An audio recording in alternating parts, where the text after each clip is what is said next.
నాకంటే వయస్సులో ఎంత పెద్ద ఆయన, నేను రాగానే లేచి నిలబడి నాకు స్వాగతం చెప్పి నమస్కారం చెబుతారు. పొద్దున నేను కారు దిగినప్పుడే, మీరు పెద్దవాళ్ళు అంటే మీరు సరస్వతి పుత్రుడు అండి అంటారు. మా వయోభేదాలు చూడలేదండి, జ్ఞానాన్ని పట్టించుకున్నాను తప్ప.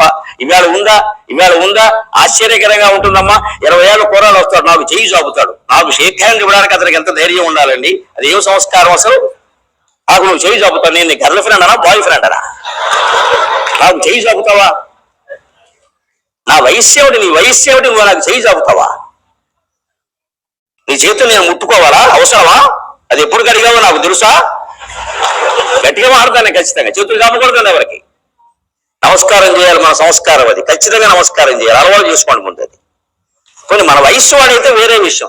70 ఏళ్ళ వాడు కూడా షేక్ హ్యాండే. బాలసుబ్రహ్మణ్యం వచ్చిన షేక్ హ్యాండేరా? 50,000 పాటలు పాడాడమ్మా పెద్ద మనిషి బాలసుబ్రహ్మణ్యాన్ని మీరు షేక్ హ్యాండ్ ఇస్తారా? కాళ్ళకి దండం పెట్టాలి, అనుమతిస్తే. అదే 2 చేతులు జోడించి నమస్కారం పెట్టాలి, అది సంస్కారం.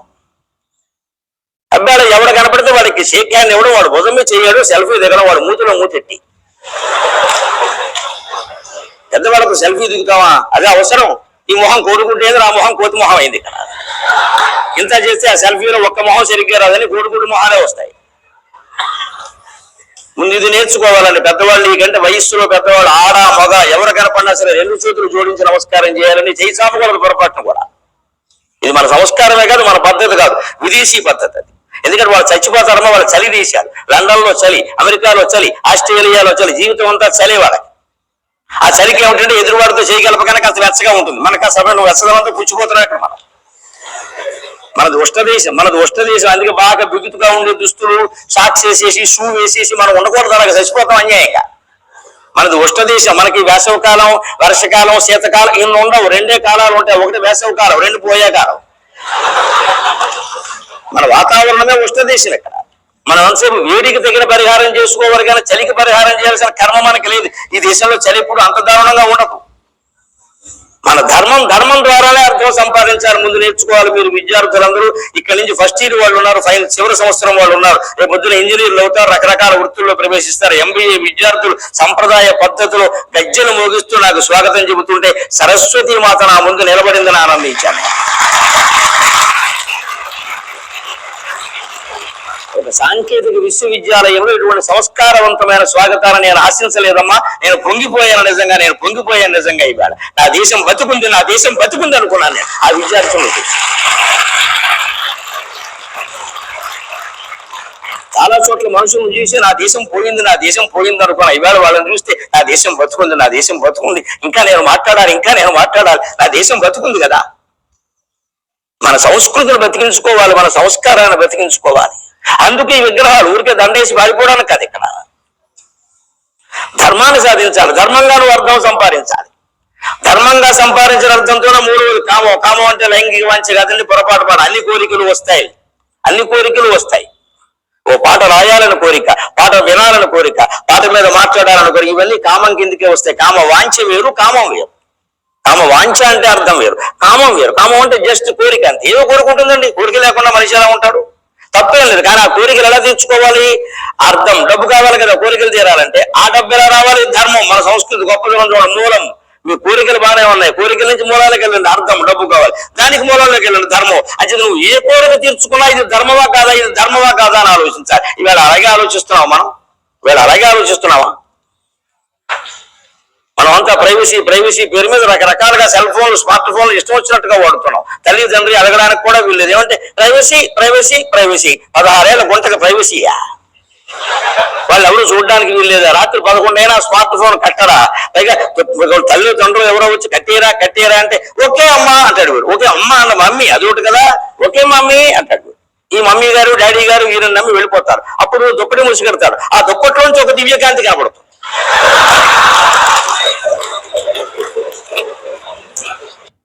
ఉన్నటువంటి దుప్పట్లో కాంతి. ఏకాదశోధ్యాయ విశ్వరూప సందర్శన యోగ. శ్రీకృష్ణుడు విశ్వరూపం చూపించాడు అక్కడ. ఎందుకంటే గర్ల్ ఫ్రెండ్కి మెసేజ్, బాయ్ ఫ్రెండ్కి మెసేజ్. అర్ధరాత్రి ఒకవేళ తల్లిదండ్రికి ఏదైనా అనుమానం చేయడు, దుప్పట్లోంచి కాంతి కనపడుతుంది, 12ంటికి వీడియో చేస్తున్నాం, దుప్పటి తీసాడు అనుకో, ఎంత టెక్నాలజీయో, ఒక్క నొక్కు నొక్కుతాడు ఎక్కడో. వెంటనే అవన్నీ పోయి అమ్మా నాన్న ఫోటో వస్తుంది అక్కడ. ఏమిట్లా ఏం చేస్తున్నావు పని? ఎందుకంటే మిమ్మల్ని అమ్మని ఆరాధిస్తున్నాను నాన్నగారు. ఇప్పుడా దీన్ని అర్ధరాత్రి ఆరాధన అంటారు, శివరాత్రి. ఎంత ప్రేమో అమ్మా నాన్న అంటే.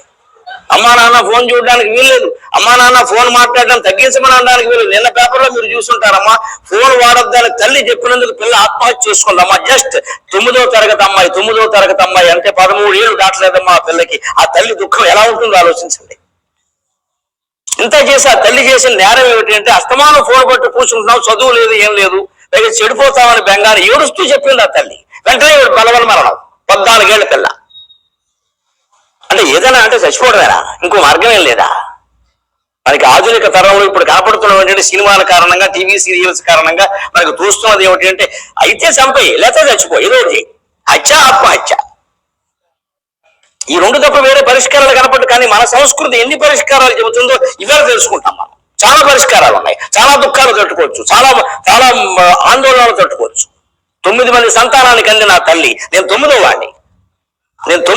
9వ వాడిని కూడా అష్టావధానాలు, శతావధానాలు, సహస్రావధానాలు చేసి 1000 పద్యాలు ఏకదాటిగా అప్పగించగలిగిన మేధావిగా నా తల్లి నన్ను తయారు చేసింది. నా తల్లి కారణం దాన్ని.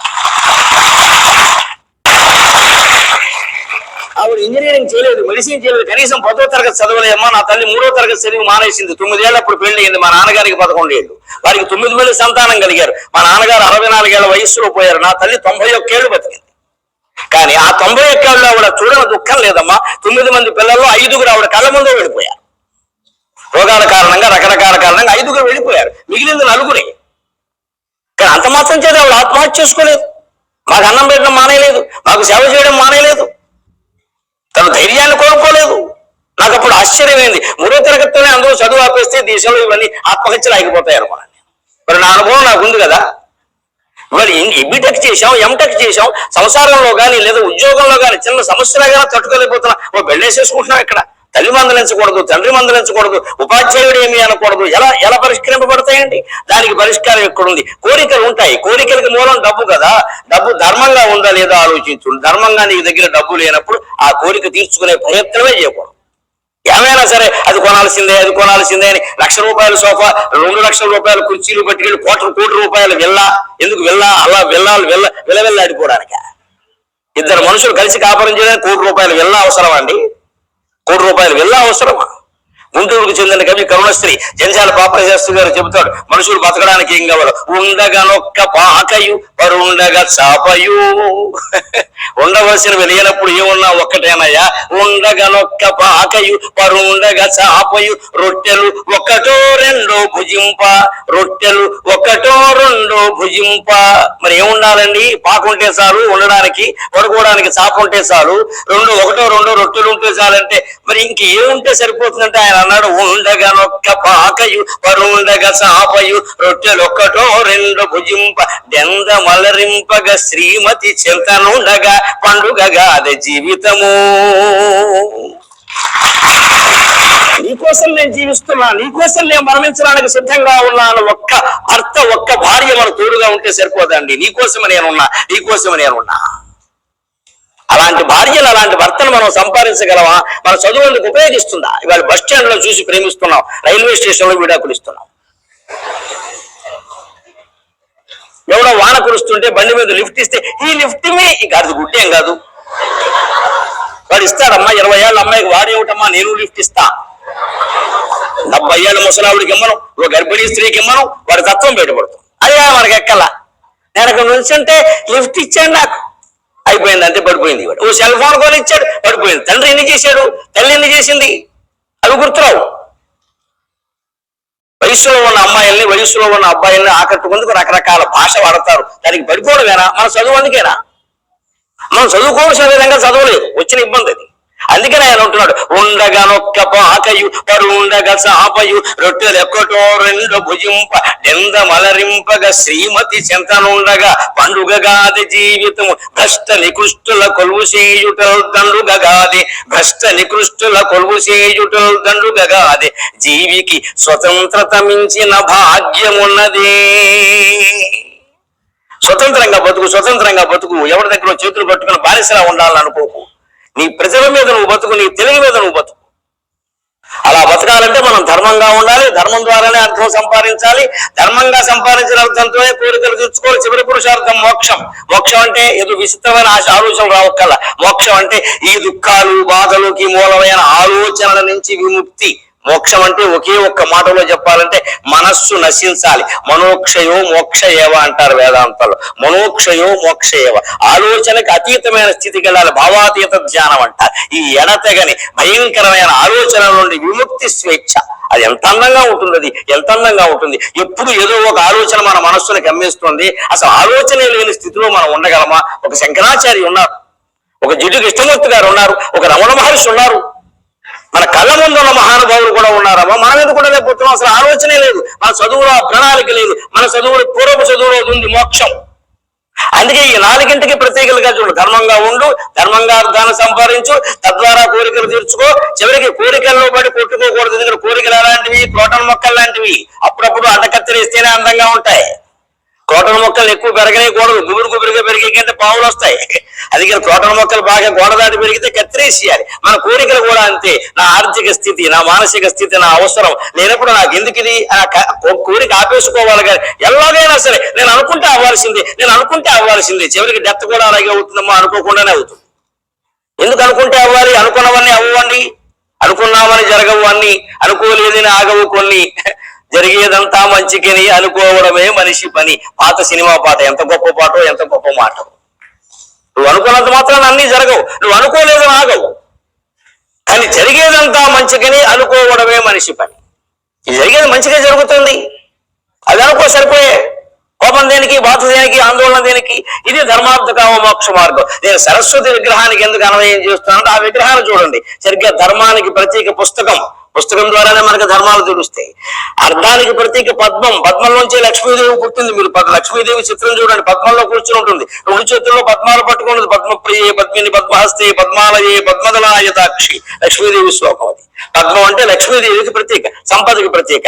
చిలుక, చేతిలో చిలుకుంటుందమ్మా సరస్వతికి. ఇక్కడ ఆ చిలుక కామ పురుషార్థానికి ప్రత్యేక. ఎందుకంటే మన్మధుడు వాహనం చిలుక.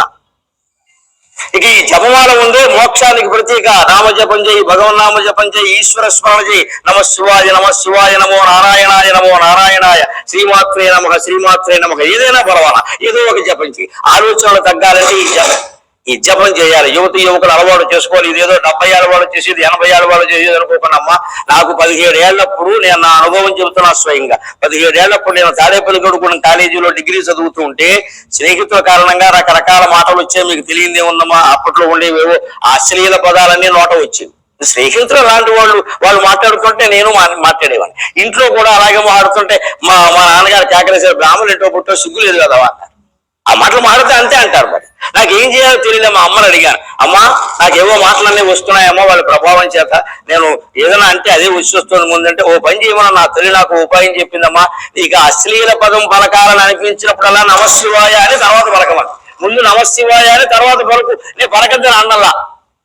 గొప్ప ఉపాయం చెప్పింది మా అమ్మాని. నేను నమశివాయ అశ్లీల పదం పలుకుతూ ఉంటే ఆశ్చర్యం ఏం జరిగింది, నాకే బుద్ధి వచ్చింది. దేవుడి పేరు చెప్పి ఈ మాటలు మాట్లాడేటి. ఓ పక్క నమశివాయ అంటున్నాం, ఓ పక్క అశ్లీలాలు అసభ్యాలు మాట్లాడుతున్నాం. అని అప్రయత్నంగా శివనామ స్మరణ నా చేత భాష మాట్లాడించి ఇవాళ భాషకి ప్రతినిధిగా నిలిపిందమ్మా. నన్ను ప్రతినిధిగా నిలిపింది. తెలుగు భాష అంటే గరికపాటి నరసింహారావు గారు అంటారమ్మా, ఎంత అదృష్టం, నా వయస్సు సరిపోతుందా, నా జ్ఞానం సరిపోతుందా, ఎంతమంది మహానుభావులు ఉన్నారు. ఆ ప్రచారం ఎందుకు వచ్చింది? మా అమ్మ దయ కాదా, సరస్వతీదేవి దయ కాదా? అందుకని మనం ఆందోళన రహిత జీవితం గడపాలంటే 4 మెట్లు సరిగ్గా. ముందు ధర్మం ద్వారా అర్థం, ధర్మార్థం ద్వారానే కోరికలు. ఆ కోరికలు పెరగనీయకుండా ఎప్పటికప్పుడు చూసుకోవడం. దానికి మన విద్యా వ్యవస్థ ఉపయోగపడుతుంది. అందుకే ఏమన్నారు, విద్యలో విద్యా దదాతి వినయం, వినయాద్యాతి పాత్రతాం, పాత్రత్వాత్ ధనమాప్నోతి, ధనాద్ధర్మగ తతసుఖం అన్నారు. విద్య వల్ల ఏమొస్తుందని మన ప్రాచీనులు చెప్పినట్టుగా ఎవరేం చెప్పారని ఊరికే శాస్త్రాలు రాస్తున్నారు ఇంగ్లీషులో. కానీ విద్య వల్ల జీవిత సంస్కారానికి సంబంధించిన మాటలు చూడండి, మీ పుస్తకాల్లో ఉన్నాయి. విద్యా దదాతి వినయం, ముందు విద్య నీకు వినయాన్ని ఇస్తుంది. వినయం అంటే చేతులు కట్టుకోవడం కాదు, ఊరికి నమస్కారం పెట్టడం, అవి సామాన్యమైన అర్థం. వినయం అంటే విశేషణ నయం. నయం అంటే నడిపించుకోవడం, నడిపించడం నయం అంటే. అందుకే నయతీతి నాయక, నడిపించేవాడిని నాయకుడు అంటారు కదా. అంటే వినయం అంటే విశేషంగా నడిపించుకోవడం దేని, నీ జీవితాన్ని. నీ జీవితాన్ని నువ్వు నడిపించుకో. Leading the life who leads is a leader. నువ్వు లీడర్ అవ్వాలి, నాయకుడు అవ్వాలి అంటే ముందు నీ జీవితాన్ని నువ్వు నడిపించుకోవాలి. నీ జీవితాన్ని నడిపించుకోకుండా 100 దెబ్బలు అందులోనే తింటావు, ఇక బయట వాళ్ళని నడిపిస్తావు. అదే విద్య ద్వారా మనం గ్రహించాల్సింది ఏమిటంటే మన జీవితంలో ఏ సమస్య వచ్చినా నిలబడగలిగిన ధైర్యం సంపాదించాలి. ఆ ధైర్యం మనకి విద్య ఇస్తుందా? లేనప్పుడు ఎన్ని కోట్లు ఎవరు ఖర్చు పెట్టినా ఒకటే, మీరు ఖర్చు పెట్టినా ఒకటే, మీ తల్లిదండ్రులు ఖర్చు పెట్టినా ఒకటే, ప్రభుత్వం వారు ఫీజు రీయింబర్స్మెంట్ పేరు మీద ఖర్చు పెట్టినా ఒకటే, ఎవరు ఖర్చు పెట్టినా ఒకటే. ప్రభుత్వం వారి జేబులో సొమ్ములేవి ఇట్లా మనం అంతా కట్టిన పన్నుల నుంచి ఫీజు రీయింబర్స్మెంట్ సొంత సొమ్ములు ఎవరు ఇవ్వరండి ఇక్కడ.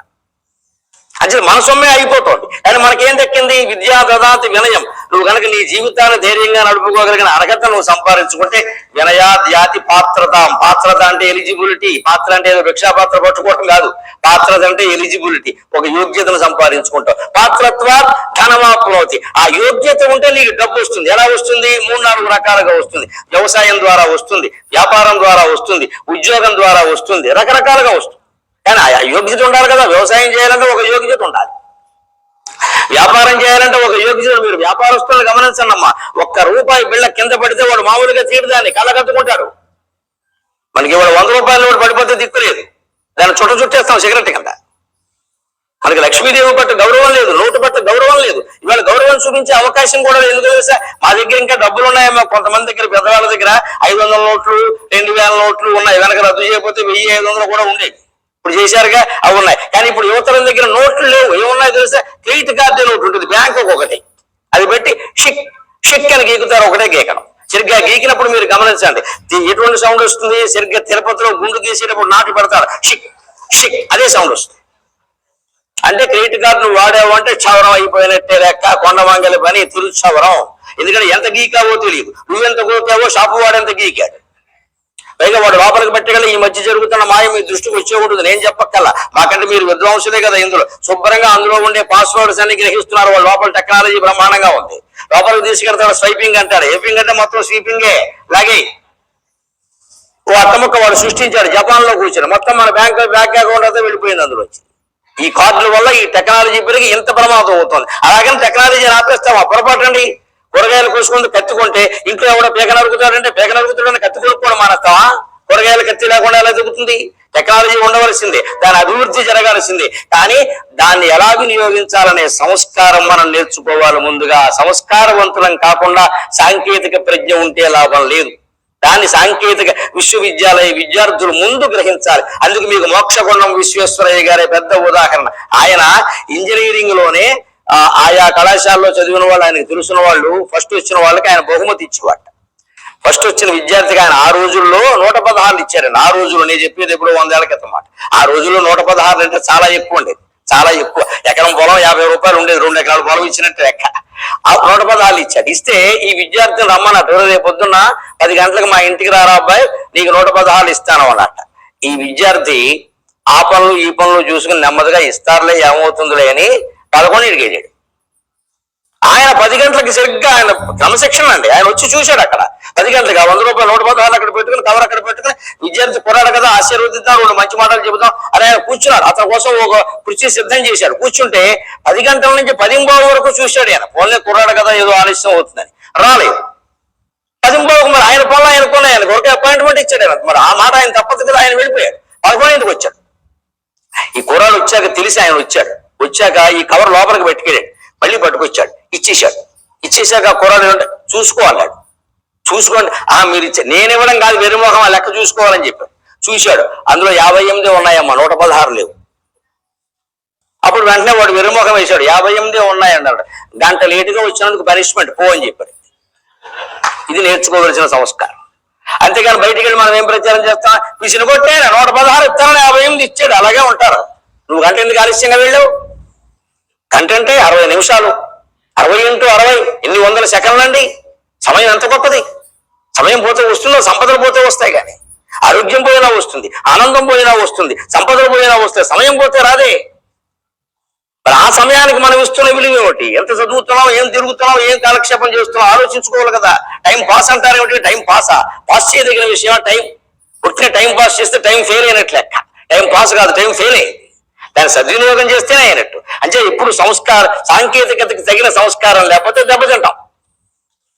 అందుకే విద్య వల్ల వినయం వస్తుంది, వినయం వల్ల యోగ్యత వస్తుంది, యోగ్యత వల్ల నీకు డబ్బు వస్తుంది. కానీ మన సంస్కృతి చూడండి, డబ్బు వల్ల ఏమొస్తుంది అడిగితే మనం ఎవరైనా ఏం చెబుతామండి? డబ్బు వల్ల ఏమొస్తుందంటే ఎవరైనా ఏం చెబుతారని వెంటనే డబ్బు ఉంటే సుఖపడచ్చుగా, కొన్ని వస్తువులు కొనుక్కోవచ్చు, చక్కగా ₹1,00,00,000 ఇల్లు కొనుక్కోవచ్చు, కావాల్సిన కారు కొనుక్కోవచ్చు, బ్యాంకు లోన్ కూడా తీసుకోవచ్చు, కట్టేసుకోవచ్చు, అన్నేను కొన్ని వస్తువులు కొనుక్కోవచ్చు, అన్నేను అన్ని. అందుకని డబ్బు వల్ల సుఖం వస్తుందని చెబుతాం. కానీ అపూర్వమైన భారతీయ సంస్కృతి, వేల ఏళ్ల ఋషుల తపఫలంగా పుట్టిన సంస్కృతి డబ్బు వల్ల సుఖం వస్తుందని చెప్పాల. ధనాధర్మగా తతసుఖం అని చెప్పింది నా జాతి. డబ్బు వల్ల నీకు ధర్మాన్ని నువ్వు నిశ్చింతగా చేయగలుగుతావు, అందువల్ల నీకు సుఖం వస్తుందని చెప్పి మనం సుఖానికి మూలం ధర్మం గాని ధనం కాదండి. అది మనం గుర్తుపెట్టుకోవాలి. మనం సుఖంగా ఉండాలంటే ధర్మంగా ఉండాలి, మనం సుఖంగా ఉండాలంటే ధర్మంగా ఉండాలి. డబ్బు ఎందుకు అంటే మన ధర్మం మనం నిశ్చింతగా చేయాలి. ఒక ఉపాధ్యాయుడు కడుపు నిండితే కానీ పాఠం చెప్పగలడా? ఆయన కొండలు ఇంట్లో డింకీలు కొడుతూ ఉంటే, ఇంట్లో సమస్యలు, ఆర్థిక సమస్యలు ఉంటే పాఠం చెప్పండి అంటే ఏం చెబుతారండి? ఇవి ఎక్కడ వస్తాయి? ఆయనకి కడుపు నిండా జీతం ఉందనుకోండి, ఇబ్బంది లేకుండా ఉందనుకోండి, ఆయన పనికి ఆయనకి ఇబ్బంది లేదు కాబట్టి వచ్చి చెబుతాడు. అలాగే ఒక రైతు వ్యవసాయానికి చేయడానికి ఆదాయం బాగుంటే, పిల్లలు పెళ్లిళ్ళు చేయడానికి చదువులకి సరిపడా ఆదాయం అంటే వ్యవసాయం హాయిగా ఎరువాక సాగేరో రన్నో చిన్న అనుకుంటూ ఆనందంగా నాగలు తీసుకుని భుజానికి కడతారు. కానీ పంట పండుతుందో లేదో తెలియదు, పండిన పంటకు సరైన గిట్టుబాటు ధర లేదు, విత్తనాల్లో కల్తీ, ఎరువుల్లో కల్తీ, అన్ని కల్తీ. ఏమన్నా అంటే మన నాయకులేమో రుణం మాఫీ, గిట్టుబాటు మాఫీ, మొత్తం నీ జీవితమే మాఫీ. అదే మాఫీయే కదా, ఆత్మహత్య మొత్తం జీవితమే మాఫీ. మా ఓటేసే అన్ని మాఫీ, ఒకటొకటే సాఫీ, మిగిలిన మాఫీ అని వాడి జీవితానికి ఏదో బుచ్చగాళ్ళకి ముష్టేసినట్టుగా డబ్బులు ఇస్తున్నారు. కానీ ఆ వ్యవసాయం చేసేటువంటి రైతుకి ఖచ్చితంగా అతని ధర అతను నిర్ణయించుకునే పరిస్థితి కల్పిస్తే రైతులకి ఏ పథకాలు అవసరం లేదండి. రైతే మన అందాన్ని పోషిస్తారు. ఇవాళ ఆ స్థితి లేదమ్మా. నేను మీకు మొహమాటం లేకుండా చెబుతున్నా. ఒక వ్యాపారస్తుడు వస్తువు ధర ఆయన నిర్ణయిస్తాడు. ఒక బాగా పాఠం చెప్పగలిగిన లెక్చరర్ ఎవరైనా ప్రైవేట్ కాలేజీ వెళ్ళితే ఆయన ధర ఆయన నిర్ణయిస్తాడు. ఒక గొప్ప సంగీత విద్వాంసుడు కచేరీ చేయమంటే ఆయన ధర ఆయన నిర్ణయిస్తాడు. నా మటుకు నేను కూడా ప్రవచనం చెప్పాలంటే నా ధర నేను నిర్ణయించగలను, నాకు ఆ స్వేచ్ఛ ఉంది. కానీ ఈ దేశంలో మనందరికీ అన్నం పెట్టే రైతుకి ఆ వ్యవసాయపు ధర నిర్ణయించే అవకాశం లేదండి. ఎంత దౌర్భాగ్యం, ఎంత దౌర్భాగ్యం. అతను ఒక్కడికే లేదు అర్హత. అతని ధరలు ఎవరో నిర్ణయిస్తారు. ఆ ఎరువులు ఎక్కడి నుంచో వస్తాయి, ఆ విత్తనాలు ఎక్కడి నుంచో వస్తాయి. మీరు ఇంజనీరింగ్ చేసి దయచేసి ఒక్క ఆత్మహత్య ఆపగలిగేలా, రైతుల్ని వ్యవసాయం ప్రోత్సహించగలిగేలా మీ టెక్నాలజీ ఉపయోగపడితే రైతులందరి తరఫున చేతులెత్తి దండం పెడుతున్నా, చేతులెత్తి దండం పెడుతున్నా. రైతుల కోసం పనిచేయండి, రైతుల కోసం పనిచేయండి. ఈ మధ్య ఈనాడు పత్రికలో నేను చూశాను, కొత్త రకం టెక్నాలజీని వ్యవసాయ అభివృద్ధి కోసం వినియోగించే విధానాలు ఉన్నాయి. వ్యవసాయం కోసం ఐటీ, వ్యవసాయం కోసం ఐటీ అనే వార్తలు వచ్చాయి. నేను క్షుణ్ణంగా చదివి చాలా ఆనందించాను. ఆ రంగానికి వెళ్లే ప్రయత్నం చేయండి.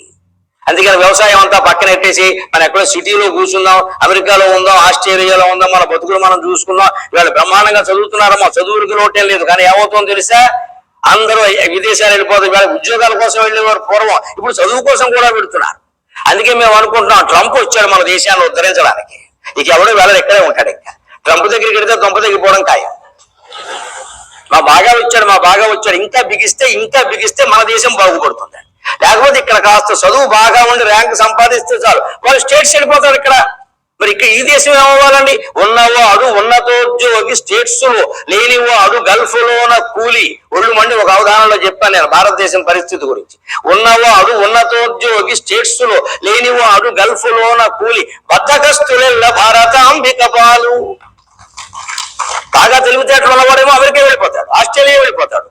తెలివితేటల మాట ఎలా ఉన్న పుస్తకాలు చదువుకున్నా కష్టపడి పని చేయగలిగిన వాడు దుబాయ్ వెళ్ళిపోతాడు, సౌదీ అరేబియా వెళ్ళిపోతాడు. అంటే ఇక్కడ తెలివితేటలు లేనివాడు, పని చేయనివాడు ఉంటాడు ఇక్కడ. ఎందుకంటే ప్రభుత్వాలు పింఛన్ ఇస్తారు. వితంతువు పింఛన్, వికలాంగులకు పింఛన్, వృద్ధుడికో పింఛన్, మొగుడుండగానే భార్యకో పింఛన్, నిరుద్యోగికో పింఛన్. ఓటేస్తే చాలు మొత్తం పింఛన్. ఖాళీగా కూర్చొని మొత్తం 10,000 కొట్టేసి ఇంట్లో కూర్చొని. ఇంక వారికి వారు ఓట్లు కావాలి, వారు మళ్ళీ అధికారానికి రావడం ఒకరు కావాలి, ఉన్న అధికారాన్ని గుంజుకోవడం ఒకరికి కావాలి. మన బతుకులు ఎవరికి కావాలి? మనకు బతుకులు అక్కర్లా. అందుకే వారు డబ్బులు ఇస్తారు, ఎంతకాలం ఇస్తారో అప్పులు చేసి ఇస్తారు. అందువల్ల వాళ్ళు శుభ్రంగా నొక్కేస్తారు. మనం ఎప్పుడైనా అడిగామనుకో, నీకు నెలకు 10,000 ఇచ్చాక నువ్వు ఎందుకు అడుగుతున్నావు అంటారు.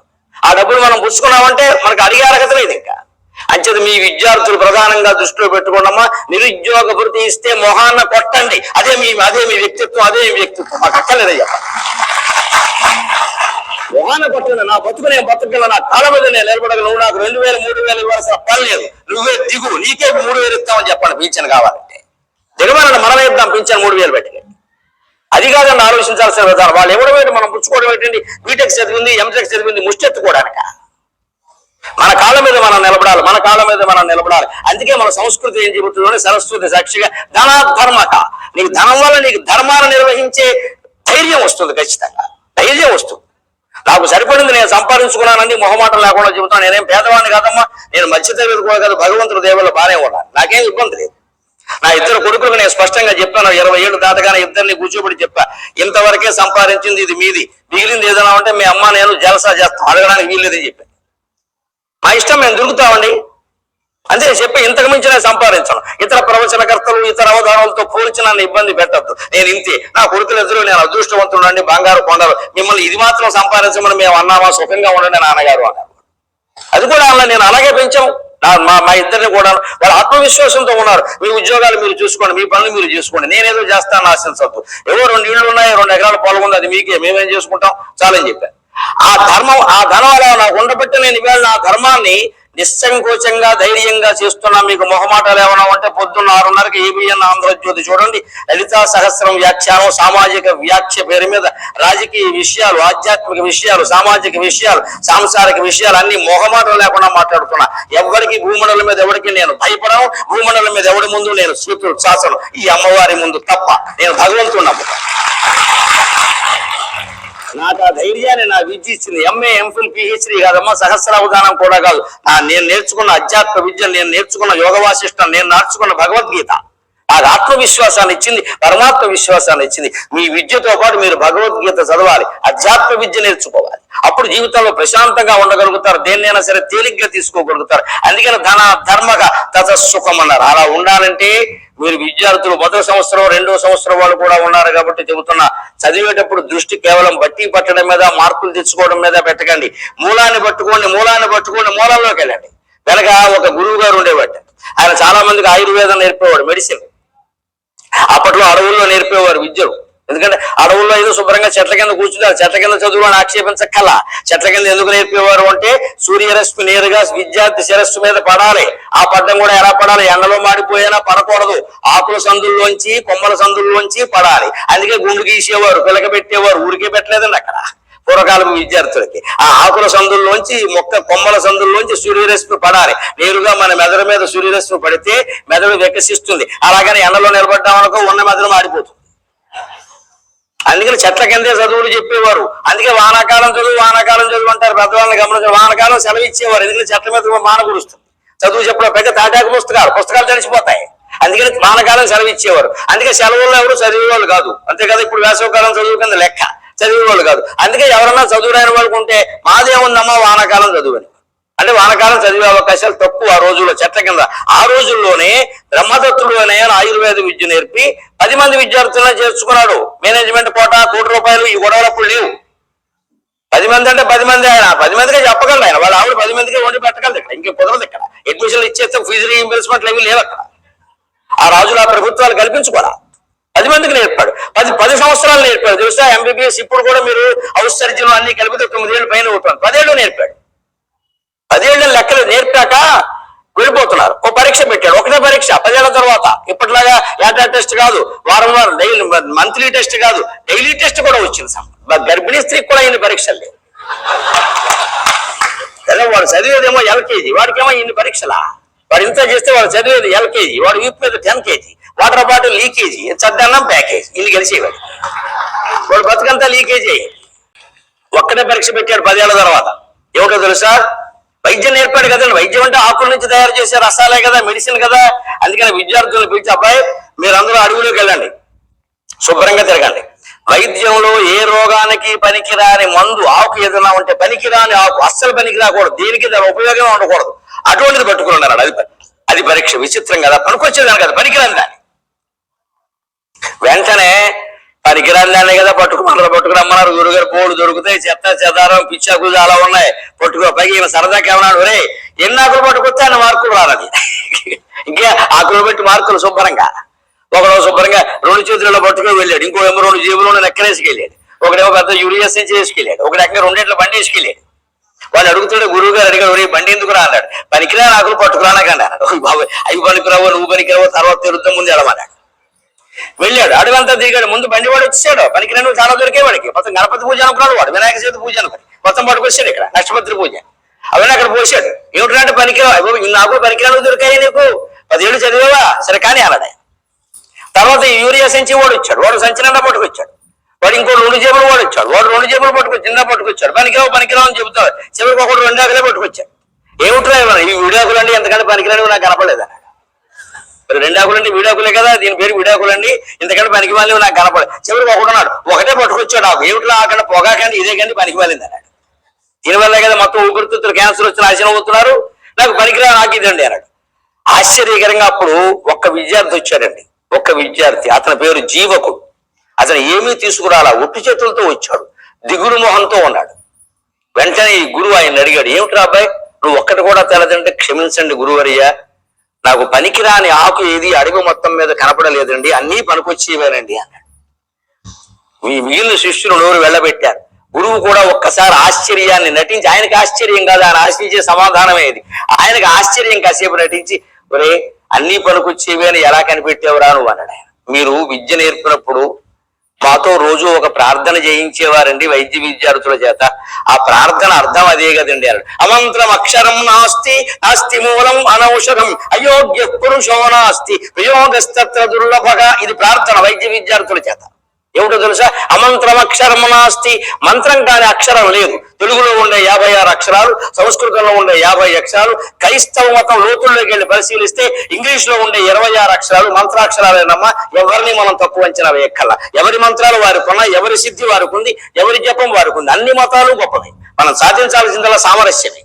ఆ సామరస్యమే మన వైదిక ధర్మం సాధిస్తుంది ఖచ్చితంగా. అన్ని అక్షరాలు మంత్రాలు. అలాగే నాస్తి మూలం అనౌషధం, అది నాస్తి మూలం అనౌషధం, వేరు గాని ఆకు గాని మందుకు పనికిరాంది లేదని చెప్పారు. రోజు ప్రార్థన చేయిస్తున్నారు, ఎవరైనా పట్టించుకుంటే కదా ఆ విషయాన్ని.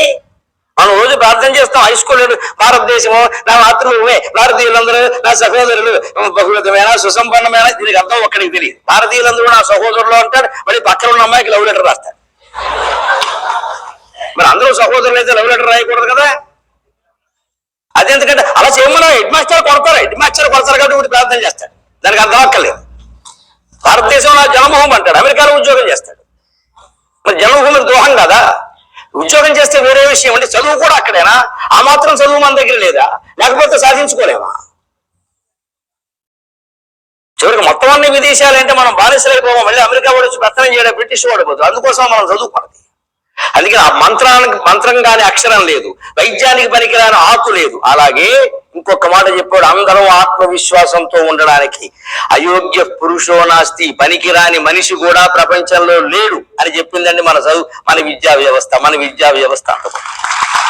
ఒక్కోసారి ఎప్పుడైనా మీకు మార్కులు రాకపోతే, లేదు ఏదైనా నీరసం వస్తే, అనుకున్నది కాకపోతే, నేను ఎందుకో పనికిరాను, ఐఆమ్ యూజ్లెస్ కుదరదమ్మా. అలాంటి యూజ్లెస్ అనే మాట మన దగ్గర లేదు.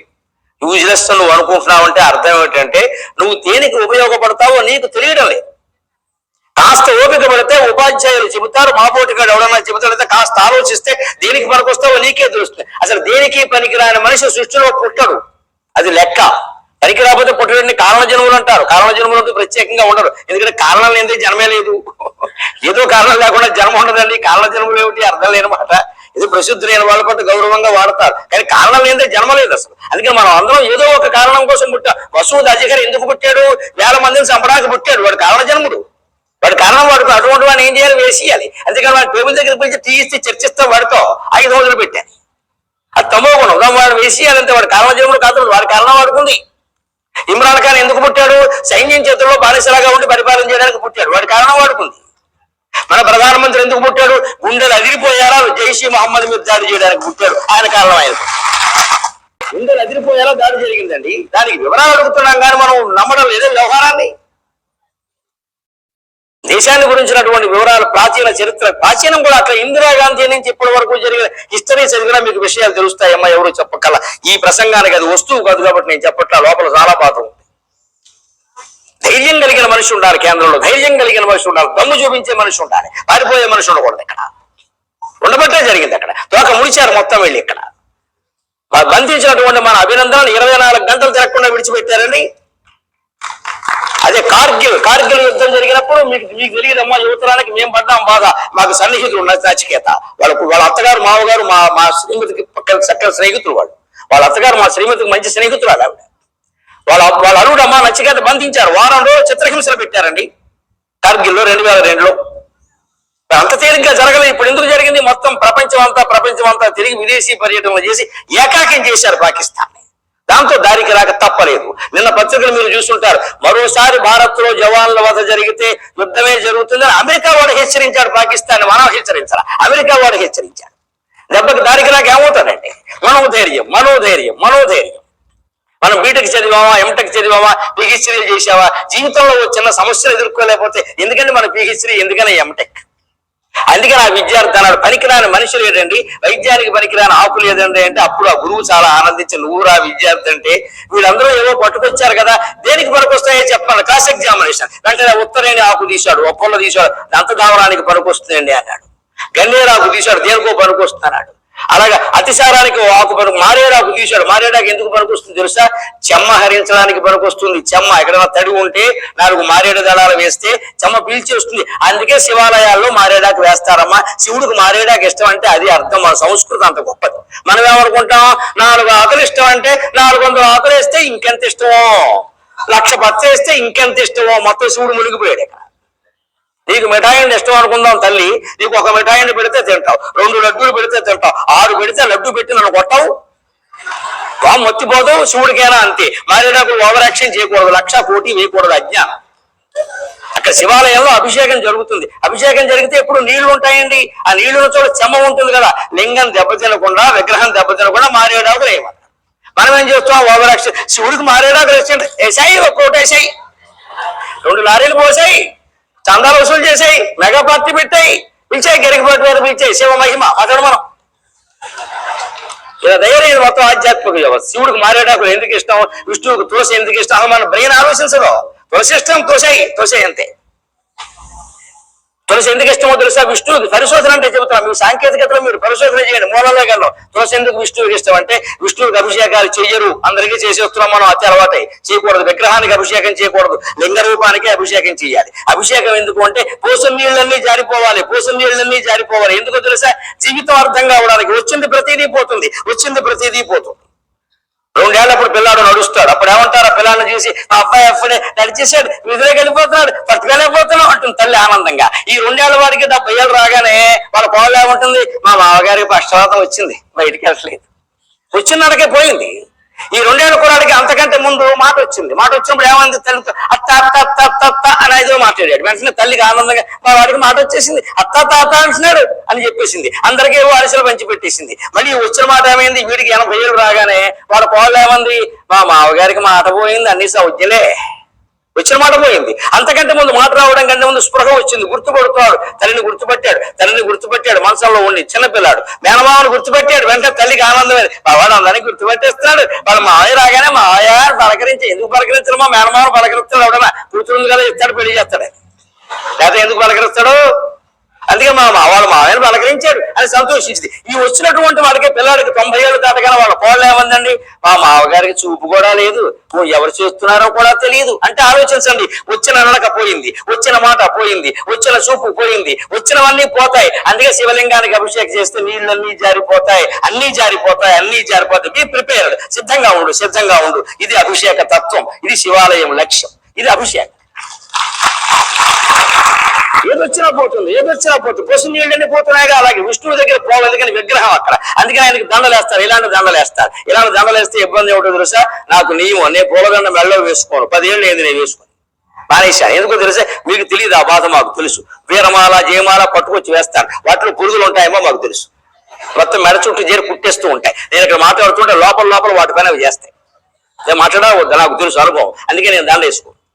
కాకపోతే ఈ దేశంలో శాస్త్రీయ విజ్ఞానం చెబితే ఎవరు నమ్మడు. పురుగులు ఉంటాయి, పురుగులు లేని దండలండి, నీళ్లు లేని దండలండి, మీకోసం తెచ్చామండి. అంత ఓవర్ యాక్షన్ గా ఎక్కువైపోతారు ఇక్కడ భక్తులు అంటే. అదే అందుకే నేను సెంటిమెంట్ పెట్టా. మా అమ్మగారు పోయిన తర్వాత కాశీ వెళ్ళి అక్కడ పూలదండ వదిలేసా కావాలని.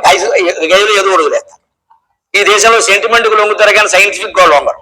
అందుకే నేను సభల్లో చెప్పా, మా అమ్మ పోయినప్పుడు నేను పూలదండ గైలో వదిలేసా, ఎవరు వేయొద్దన్నారు. మళ్ళీ ఎవరైనా వేస్తే ఒకటి, ఎందుకు వేస్తే విడిపోతాడు. అంత సెంటిమెంట్ ఈ దేశంలో.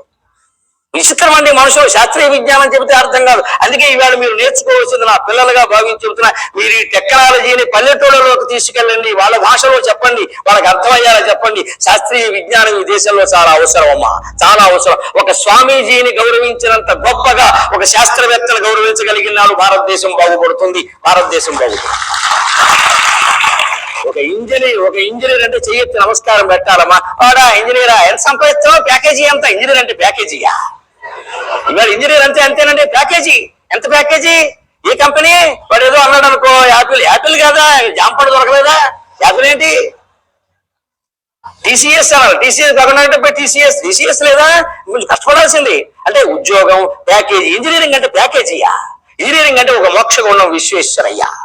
గోదావరి బ్రిడ్జి మించి పెడుతుంటే మహానుభావుడు రైల్లో ప్రయాణం చేస్తూ ఈ బ్రిడ్జి 20 ఏళ్లలో కూలిపోతుందని చెప్పాడు అమ్మాయన. సౌండ్ను బట్టి, బ్రిడ్జి మీద పెడుతున్న రైలు సౌండ్ను బట్టి ఈ వంతెన 20-30 ఏళ్లలో కూలిపోతుందని డేటేసి చెప్పాడు ఆయన. అది ఇంజనీరింగ్. ఆ స్థాయికి మీరు ఎదగాలి, ఆ స్థాయికి మీరు ఎదగాలి. ఎవడైనా నేను ఇంజనీరింగ్ చదవాలంటే ప్యాకేజీ అంటే ఒక్కరు గవర్నమెంట్ కొట్టు లీకేజీ అని చెప్పండి. జీతం అడగండి అసలు ఎవరిని, మీరు అడగద్దు, మీరు చెప్పొద్దు. మీరు జీతం మీకు తెలియదమ్మా. చిన్నపిల్లలు చెబుతున్నా, జీతం చెప్పకూడదు, లక్ష్మీదేవి వెళ్ళిపోతుంది. ఆయుర్దాయం చెప్పకూడదు, ఆయుర్దాయం తరిగిపోతుంది. శాస్త్రం చెప్పిన మాట. నవగోప్యాలు, మనిషి 9 విషయాలు రహస్యంగా ఉంచాలి, చెప్పకూడదు. ఆయుర్దాయం చెప్పకూడదు, జాతకం తెలిసినా సరే. వయస్సు కూడా చెప్పకూడదు, 6 నెలలు అటు ఇటుగా చెప్పాలి. అందుకే మన ఆడవాళ్ళు చాలా తెలివైన వాళ్ళు. 6 ఏళ్ళు ఏం కాదు, 6 ఏళ్ళు ఎక్కువ చెప్తారు, 6 ఏళ్ళు తక్కువ చెబుతారు, ఎక్కువ చెప్తారు. వయస్సు చెప్పకూడదు పూర్తిగా, జీతం చెప్పకూడదు అన్నప్పుడు ఎదురు వాడిని అడగకూడదు. జీతం తక్కువ ఉందనుకో ఇంతేనా అంటాడు, ఎక్కువ ఉందనుకో అప్పు అడుగుతాడు. అందుకే జీతం అంతా ఏదో సరిపోతుంది అంతే, చెప్పకూడదు అలాగా. నవగోపికాలి. మరి ఇవాళ అదే చెబుతున్నాం, అదే పోసి కొడుతున్నాం. అదే నీ ఇంజనీరింగ్ ప్రత్యేకత ఎవడో నువ్వు కనిపెట్టిన విషయం చెప్పు, నువ్వు సాధించిన విషయం చెప్పు, అప్పుడు ఖచ్చితంగా మెలుకుతూ ఉంటావు. అందుకని ఆ జీవకుడు చెప్పి పనికిరాని మనిషి కూడా ప్రపంచంలో లేడండి అంటే ఆయన చాలా ఆనందించి, గురువు గారు నువ్వు ఒక్కడవే మెడిసిన్ పాస్ అయ్యావురా, మిగిలిన వాళ్ళంతా మళ్ళీ మార్చి సెప్టెంబర్ రాసుకోవాల్సిందేనాయన అని వాడు ఒక్కడికి సర్టిఫికెట్ ఇచ్చి వదిలేశాడమ్మా. ఇప్పటికీ మీరు అనంతపురం పట్టణం సహా ఆయుర్వేద దుకాణాలు ఉంటే వెళ్ళి చూడండి. జీవక ఆయుర్వేద నిలయం అని ఉంటాయి. ఆ జీవకుడు అంత గొప్పవాడు, అంత సూక్ష్మమైన మూలాలు పట్టుకునే విధంగా మీరు తయారు కావాలమ్మా. నా ప్రవచనం లక్ష్యం అది, నా ప్రసంగం లక్ష్యం అది. మీ విద్య మూలాల్లోకి వెళ్ళండి. వెళ్ళగానే సరిపోలేదు. ఇవాళ ఉద్యోగం, ఇవాళ ప్లేస్మెంట్ కూడా ఇంజనీరింగ్ కాలేజీ వాళ్ళు వేయిస్తామని చెప్తున్నారు. అది వాళ్ళ పని కాదమ్మా. వాళ్ళు ఎలా వేయిస్తారండి? ఇంజనీరింగ్ కాలేజీ వాళ్ళ పని చదువు చెప్పడం. అందుకని ప్లేస్మెంట్ ఏమిటండి? ఉద్యోగాలు వాళ్ళు ఇప్పిస్తారా? దానికోవడం కూడా పేరెంట్స్ వాళ్ళే అడుగుతుంటే వాళ్ళు ఏదో కంపెనీల వాళ్ళతో ఒప్పందం పెట్టుకుని చాలా తెలివైన వాళ్ళు ముందు వేయిస్తున్నారు, తర్వాత తీసేయని ఇష్టం అని చెబుతున్నారు. చాలా మోసాలు జరుగుతాయి అందులో. నేను చెబితే బాగుండదు. ఇంకా ఎందుకు ఈ నాటకం? వాళ్ళు ఎవరండి? మన ఉద్యోగం మనం సంపాదించుకోలేవా? మన ప్రతిభ ఉంటే మనం బతకలేవా? మన ప్రతిభను ఆధారంగా చేసుకుని బతకాలి. నేను అలా బతకగలిగితే ఖచ్చితంగా ఉంటాం. దానికి మార్గం మన సంస్కృతి చెబుతోంది కదా. ప్రతిభ అంటే ఏమిటండి? మన ఉద్యోగం సంపాదించుకోవడానికి ప్రతిభ అంటే మీరందరూ చదువుకున్న పద్యం చెబుతా మీరు ఎక్కడో ఒకటి చదివి ఉండొచ్చు. 10వ తరగతిలో ప్రవరుడు ఒక పాఠం ఉండేది. 10వ తరగతి తెలుగులో ప్రవరుడు ఒక పాఠం ఉండేది. అందులో ప్రవరుడు హిమాలయ పర్వతాలను చూస్తాడు. అప్పుడు పద్యం ఉంటుంది, అటజనిగాంచ భూమి సూర్యుడు. ఆ పద్యం చదివిన వాళ్ళు చేయెత్తండి, ధైర్యంగా ఎత్తండి. నేను ఎవరిని అప్పగించమని అడగను, కంగారు పడక. చూసారా, మీకు వచ్చిన పద్యంలోనే ఎంత విశేషమైన అర్థం ఉందో చెబుతా. ప్రవరుడు హిమాలయాల్లో చూశాడు. ఆ పద్యం అర్థం మీకు నిజంగా తెలిస్తే పరీక్షల్లో 8 మార్కులు రావడం కాదమ్మా, ఉద్యోగం వస్తుంది. వెంటనే ఉద్యోగం వస్తుంది. అటజనిగంచ భూమిసురుడు అంబర చుంబి శిరస్సరచ్చరీ పటల ముహుర్లుషద భంగ తరంగ మృదంగ నిస్వన స్ఫుట నటనానుకూల పరిపుల్ల కలాపి జాలమున్ కటక చరత్కరేలుకర కంపిత సాలము శీతశైలమున్. ఇది హిమాలయ శృంగాలను వర్ణించే పద్యం. ఏం చెబుతున్నాడైనా? హిమాలయ పర్వత శిఖరాలు ఆకాశమంత ఎత్తున్నాయట. అక్కడి నుంచి సెలయేళ్లు కిందికి దూకుతున్నాయట. ఆ కిందికి దూకుతున్న సెలయేళ్లు దిమ్ దిమ్ తక దిమ్ దిమ్ దిమ్ తక దిమ్ దిమ్ దిమ్ తక దిమ్ అని మృదంగ ధ్వనితో కిందికి దూకుతున్నాడు. మృదంగ ధ్వని చేస్తూ అది అభంగ తరంగ మృదంగ అని అందమైన శబ్దాలు వాడాడు. అక్కడ అలా వాడుతూ అలా దిగుతున్న సెలయేళ్లు కిందికంటూ వచ్చాడు. అంటే అర్థం ఏమిటి? కొండలు ఎత్తుగా ఉండడం, అక్కడ నీళ్లు పుట్టడం, అక్కడ సెలయేరు కిందికి రాని, పైన పుట్టిన సెలయేరు కిందికి రాకపోతే ఎక్కడికి వెళ్తున్నా పైకి వెళ్తుందా? ఈ విషయాన్ని అలసాని పెద్దలు గారు చెప్పాలి మనకి. దాని ఉద్దేశం ఏమిటంటే దిమ్ దిమ్ తక దిమ్ అని మృదంగ ధ్వని చేస్తున్నాయట. ఆ మృదంగ ధ్వనికి ఆ కొండ గుహల్లో, హిమాలయ పర్వత గుహల్లో ఉండే నెమళ్ళు ఆ ధ్వనిని విని నెమలి నాట్యం చేస్తుంది, మనకి మృదంగ ధ్వని వినగానే నాట్యం చేస్తుంది, మేఘధ్వని వినగానే నాట్యం చేస్తుంది, ఎక్కడో మేఘధ్వని చేస్తుంది, వర్షం వస్తుంది అని ఆనందంగా వచ్చి నాట్యం చేస్తుంది. కొండల గుహల్లోంచి నెమళ్ళు వాటంతరమే వచ్చి అదే తరంగ మృదంగ నిస్ఫలస్ఫుట నటనానుకూల పరిపుల్ల కలాప కలాపిజాలము నెమళ్ళు వాటంతటవే పుడివిప్పి నాట్యం చేస్తున్నాడు, ఎవరు బలవంతంగా ఆడించే అవసరం లేకుండా. అంటే అర్థం ఏంటండి, హిమాలయం శిఖరాల ఆకాశం అంత ఎత్తున్నాయి, అక్కడ వాన కురిసింది, అక్కడి నుంచి సెలయేళ్లు పుట్టాయి, ఆ సెలయేళ్లు నీళ్లు కిందికి ప్రవహించాయి, ప్రవహిస్తూ దిమ్ దిమ్ తక దిమ్ దిమ్ దిమ్ తక దిమ్ దిమ్ దిమ్ తక దిమ్ అని మృదంగ ధ్వని చేస్తూ ఆకర్షణీయంగా ప్రవహించాయి. ఆ ఆకర్షణీయమైన శబ్దాన్ని విని కొండ గుహల్లో దాక్కున్న నెమళ్ళు బయటకు వచ్చాయి, వాటందరవే పుడివిప్పు నాట్యం చేసి. అంటే అర్థం ఏంటో తెలుసా, జాగ్రత్తగా చదువుకుంటే, హిమాలయ శిఖరం అంత ఎత్తు నువ్వు ఎదుగు, మాకు అభ్యంతరం లేదు, నువ్వు బీటెక్ చదువు, ఎంటెక్ చదువు, కానీ చదివింది ఎందుకంటే అక్కడి నుంచి నీ జ్ఞానం సెలయేరులాగా కిందికి జారాలి, నీ ఊరు కోసం జారాలి, నీ తల్లిదండ్రుల కోసం జారాలి, ఈ దేశం కోసం కిందికి జారాలమ్మా, ఈ దేశం కోసం ఉపయోగపడాలి. నువ్వు ఎంత జ్ఞానమైనా సంపాదించు, హిమాలయ పర్వతంలో ఎదుగు, అదంతా ఎందుకంటే నీ తల్లిదండ్రుల కోసం, నీ ఊరు కోసం, నీ దేశం కోసం, అమెరికా కోసం, ఆస్ట్రేలియా కోసం కాదండి. వాడెవరికో సేవ చేయడానిక మనం చదువుకునేది, డబ్బు ప్రేమ కారణంగానే కదా మనం అక్కడికి వెళ్తున్నాం. ఉన్నది చాలు అనుకుంటే ఇక్కడ ఉండగలం కదా. ఇవాళ ఎంబీబీఎస్ చేస్తారండి, ఆశ్చర్యకరం. 1 సంవత్సరం పల్లెటూరులో పనిచేయమంటే ఎవరు పనిచేయరండి, 1 సంవత్సరం. ప్రభుత్వం పెట్టింది 1 సంవత్సరం అండి, చేయరండి. పైగా ఉద్యమం చేస్తారండి జూనియర్ డాక్టర్లు అందరూ, వారికి తోడుగా తల్లిదండ్రులు ఉద్యమం చేస్తారండి. మరి పల్లెటూరులో ఎవరు పని చేయాలి చెప్పండి? వైద్యం అవసరం అంతా పల్లెటూరులో ఉంది కదా, ఎవరు చేయరు. ఎవరికి గ్రామాల మీద ప్రేమ లేదు, దేశభక్తి లేదు, మా గొడవ మాది, మేము సంపాదించుకుంటాం, ఎవరో చేసుకోమా, పోతే బొమ్మను. పల్లెటూరులో పాపం గిరిజన హరిజన స్త్రీలు పురుడు వస్తే పోసేవాళ్ళు లేక మంచం సవారీ పెట్టి తీసుకెడితే దారిలో చచ్చిపోతారని వాళ్ళు, రైళ్లలో ప్రసవిస్తున్నారు, బస్సుల్లో ప్రసవిస్తున్నారు. వైద్యం ఎక్కడే ఉంది? ఇలా జరుగుతుంటే మనది పాపం కాదా? విద్యార్థులు ఆలోచించాల్సిన విధానం ఇది. అలసాని పెద్దలు ఏం చెబుతున్నారంటే, నీ ప్రజ్ఞ మొత్తం సెలయేరులాగా కిందికి జారాలి. ఎందుకు దిగజారడం కాదు, కిందికి రావాలి. ఎందుకు? నీ ఊరి కోసం, నీ తల్లిదండ్రుల కోసం, నువ్వు పుట్టిన గ్రామం కోసం, నువ్వు పుట్టిన దేశం కోసం. అది కూడా ఎలా ఉండాలి? మన ఉద్యోగం రావాలంటే దిమ్ దిమ్ తక దిమ్ దిమ్ దిమ్ తక దిమ్ అనగానే నెమళ్ళు వచ్చేట. అంటే ఆకర్షణే కదా. నీ విద్యను నువ్వు ఆకర్షణీయంగా ప్రదర్శించాలి. ఆకర్షణీయంగా ప్రదర్శించడం అంటే ఇవాళ మీరు ఇప్పుడు నేను మొదలెట్టి ఇంచుమించుగా గంట అయింది. ఈ ఆకర్షణీయత ఏమిటో ఇప్పుడు మీరు చూశారు. ఆకలేసి నేనున్నాను, ఆకలేసి మీరున్నారు, అయినా కూర్చున్నారా లేదా, వింటున్నారా లేదా, బలవంతంగా కూర్చున్నారని నేను అనుకోవడం లేదు. ఆనందంగానే కూర్చున్నారనే భావంతోనే నేను ఉన్నా కాబట్టి నేను చెప్పగలుగుతున్నా. ఆకర్షణీయత అంటే ఇంజనీరింగ్ విద్యార్థుల దగ్గర మాట్లాడుతున్నాం. వాళ్ళకి నా పిల్లల వయస్సు, వాళ్ళకి ఏ శ్లోకాలు చెప్పాలి, ఏ పద్యాలు చెప్పాలి, మధ్యలో ఏ జోకులు వేయాలి. అందుకే నేను మొదలు సినిమాలతో మొదలెట్టానమ్మా. నేను చెప్పినవన్నీ నిజాలు అనుకుంటున్నారా? వారానికి 5-6 రోజులు సినిమా చూస్తే నేను ఎవరైనా పిలుస్తాడా ప్రవచనానికి? కుదిరే పనేనా? చూసిన సినిమాల పేర్లు ఏవో పేర్లు చెబుతా, ఆ సినిమాలన్నీ నేను చూసినట్ట. కానీ ఎందుకు చెబుతామంటే, ఇంజనీరింగ్ విద్యార్థుల్ని ముందు 25 వయస్సులో ఉండేవాళ్ళని నా వైపు నేను మళ్లించుకోవాలి అంటే ఆకర్షణీయంగా మొదలు పెట్టాలి. అంతేగాని సాక్షాత్ రామాయణాత్మన. ఆ రామాయణం యొక్క మహావైభవం ఎటువంటిదంటే, రాముడు ఎంత గొప్పవాడంటే మరి మీరంతా కూడా అనగానే మొత్తం పారిపోతారు దాంట్లో నుంచి. ఈయన ఎవరు పిలిచారు? ఆయన పిలిచిన ఈసీ గారిని పట్టుకుంటారు. ఇక్కడ నేను పారిపోతాను కదా, ఆయన పట్టుకుంటారు ఇంకోసారి పిలవకుండా. ఆకర్షణీయత అంటే నీకు వచ్చిన ప్రవచనాన్ని, నీకు వచ్చిన సంస్కృత జ్ఞానాన్ని ఉన్న జనాన్ని బట్టి, వాళ్ళ వయస్సులను బట్టి, వాళ్ళ మనస్సులను బట్టి ఎలా అందిస్తే బాగుంటుందో అలా అందించాలి. అది ఆకర్షణీయత. దానికి కొంత అభ్యాసం చెయ్యాలి. నా ఇళ్ళ నాతో వచ్చింది పొద్దున్న అంత హడావుల్లో నేను 8:30-9 వరకు తయారాలేదు అవేలేకపోయినా అక్కడ కూర్చొని బల్ల మీద కూర్చొని నేను ఏం చెప్పాలో తయారయ్యానండి. నేను గాలి మాటలు మాట్లాడాలా, కాగితం ఇక్కడ ఉందమ్మా, స్పష్టంగా నేను తయారయ్యా. 60 ఏళ్ల వయస్సులో కొన్ని వేల ప్రసంగాలు చేసిన వాడిని ఇప్పుడు నేను తయారవడం అవసరమా?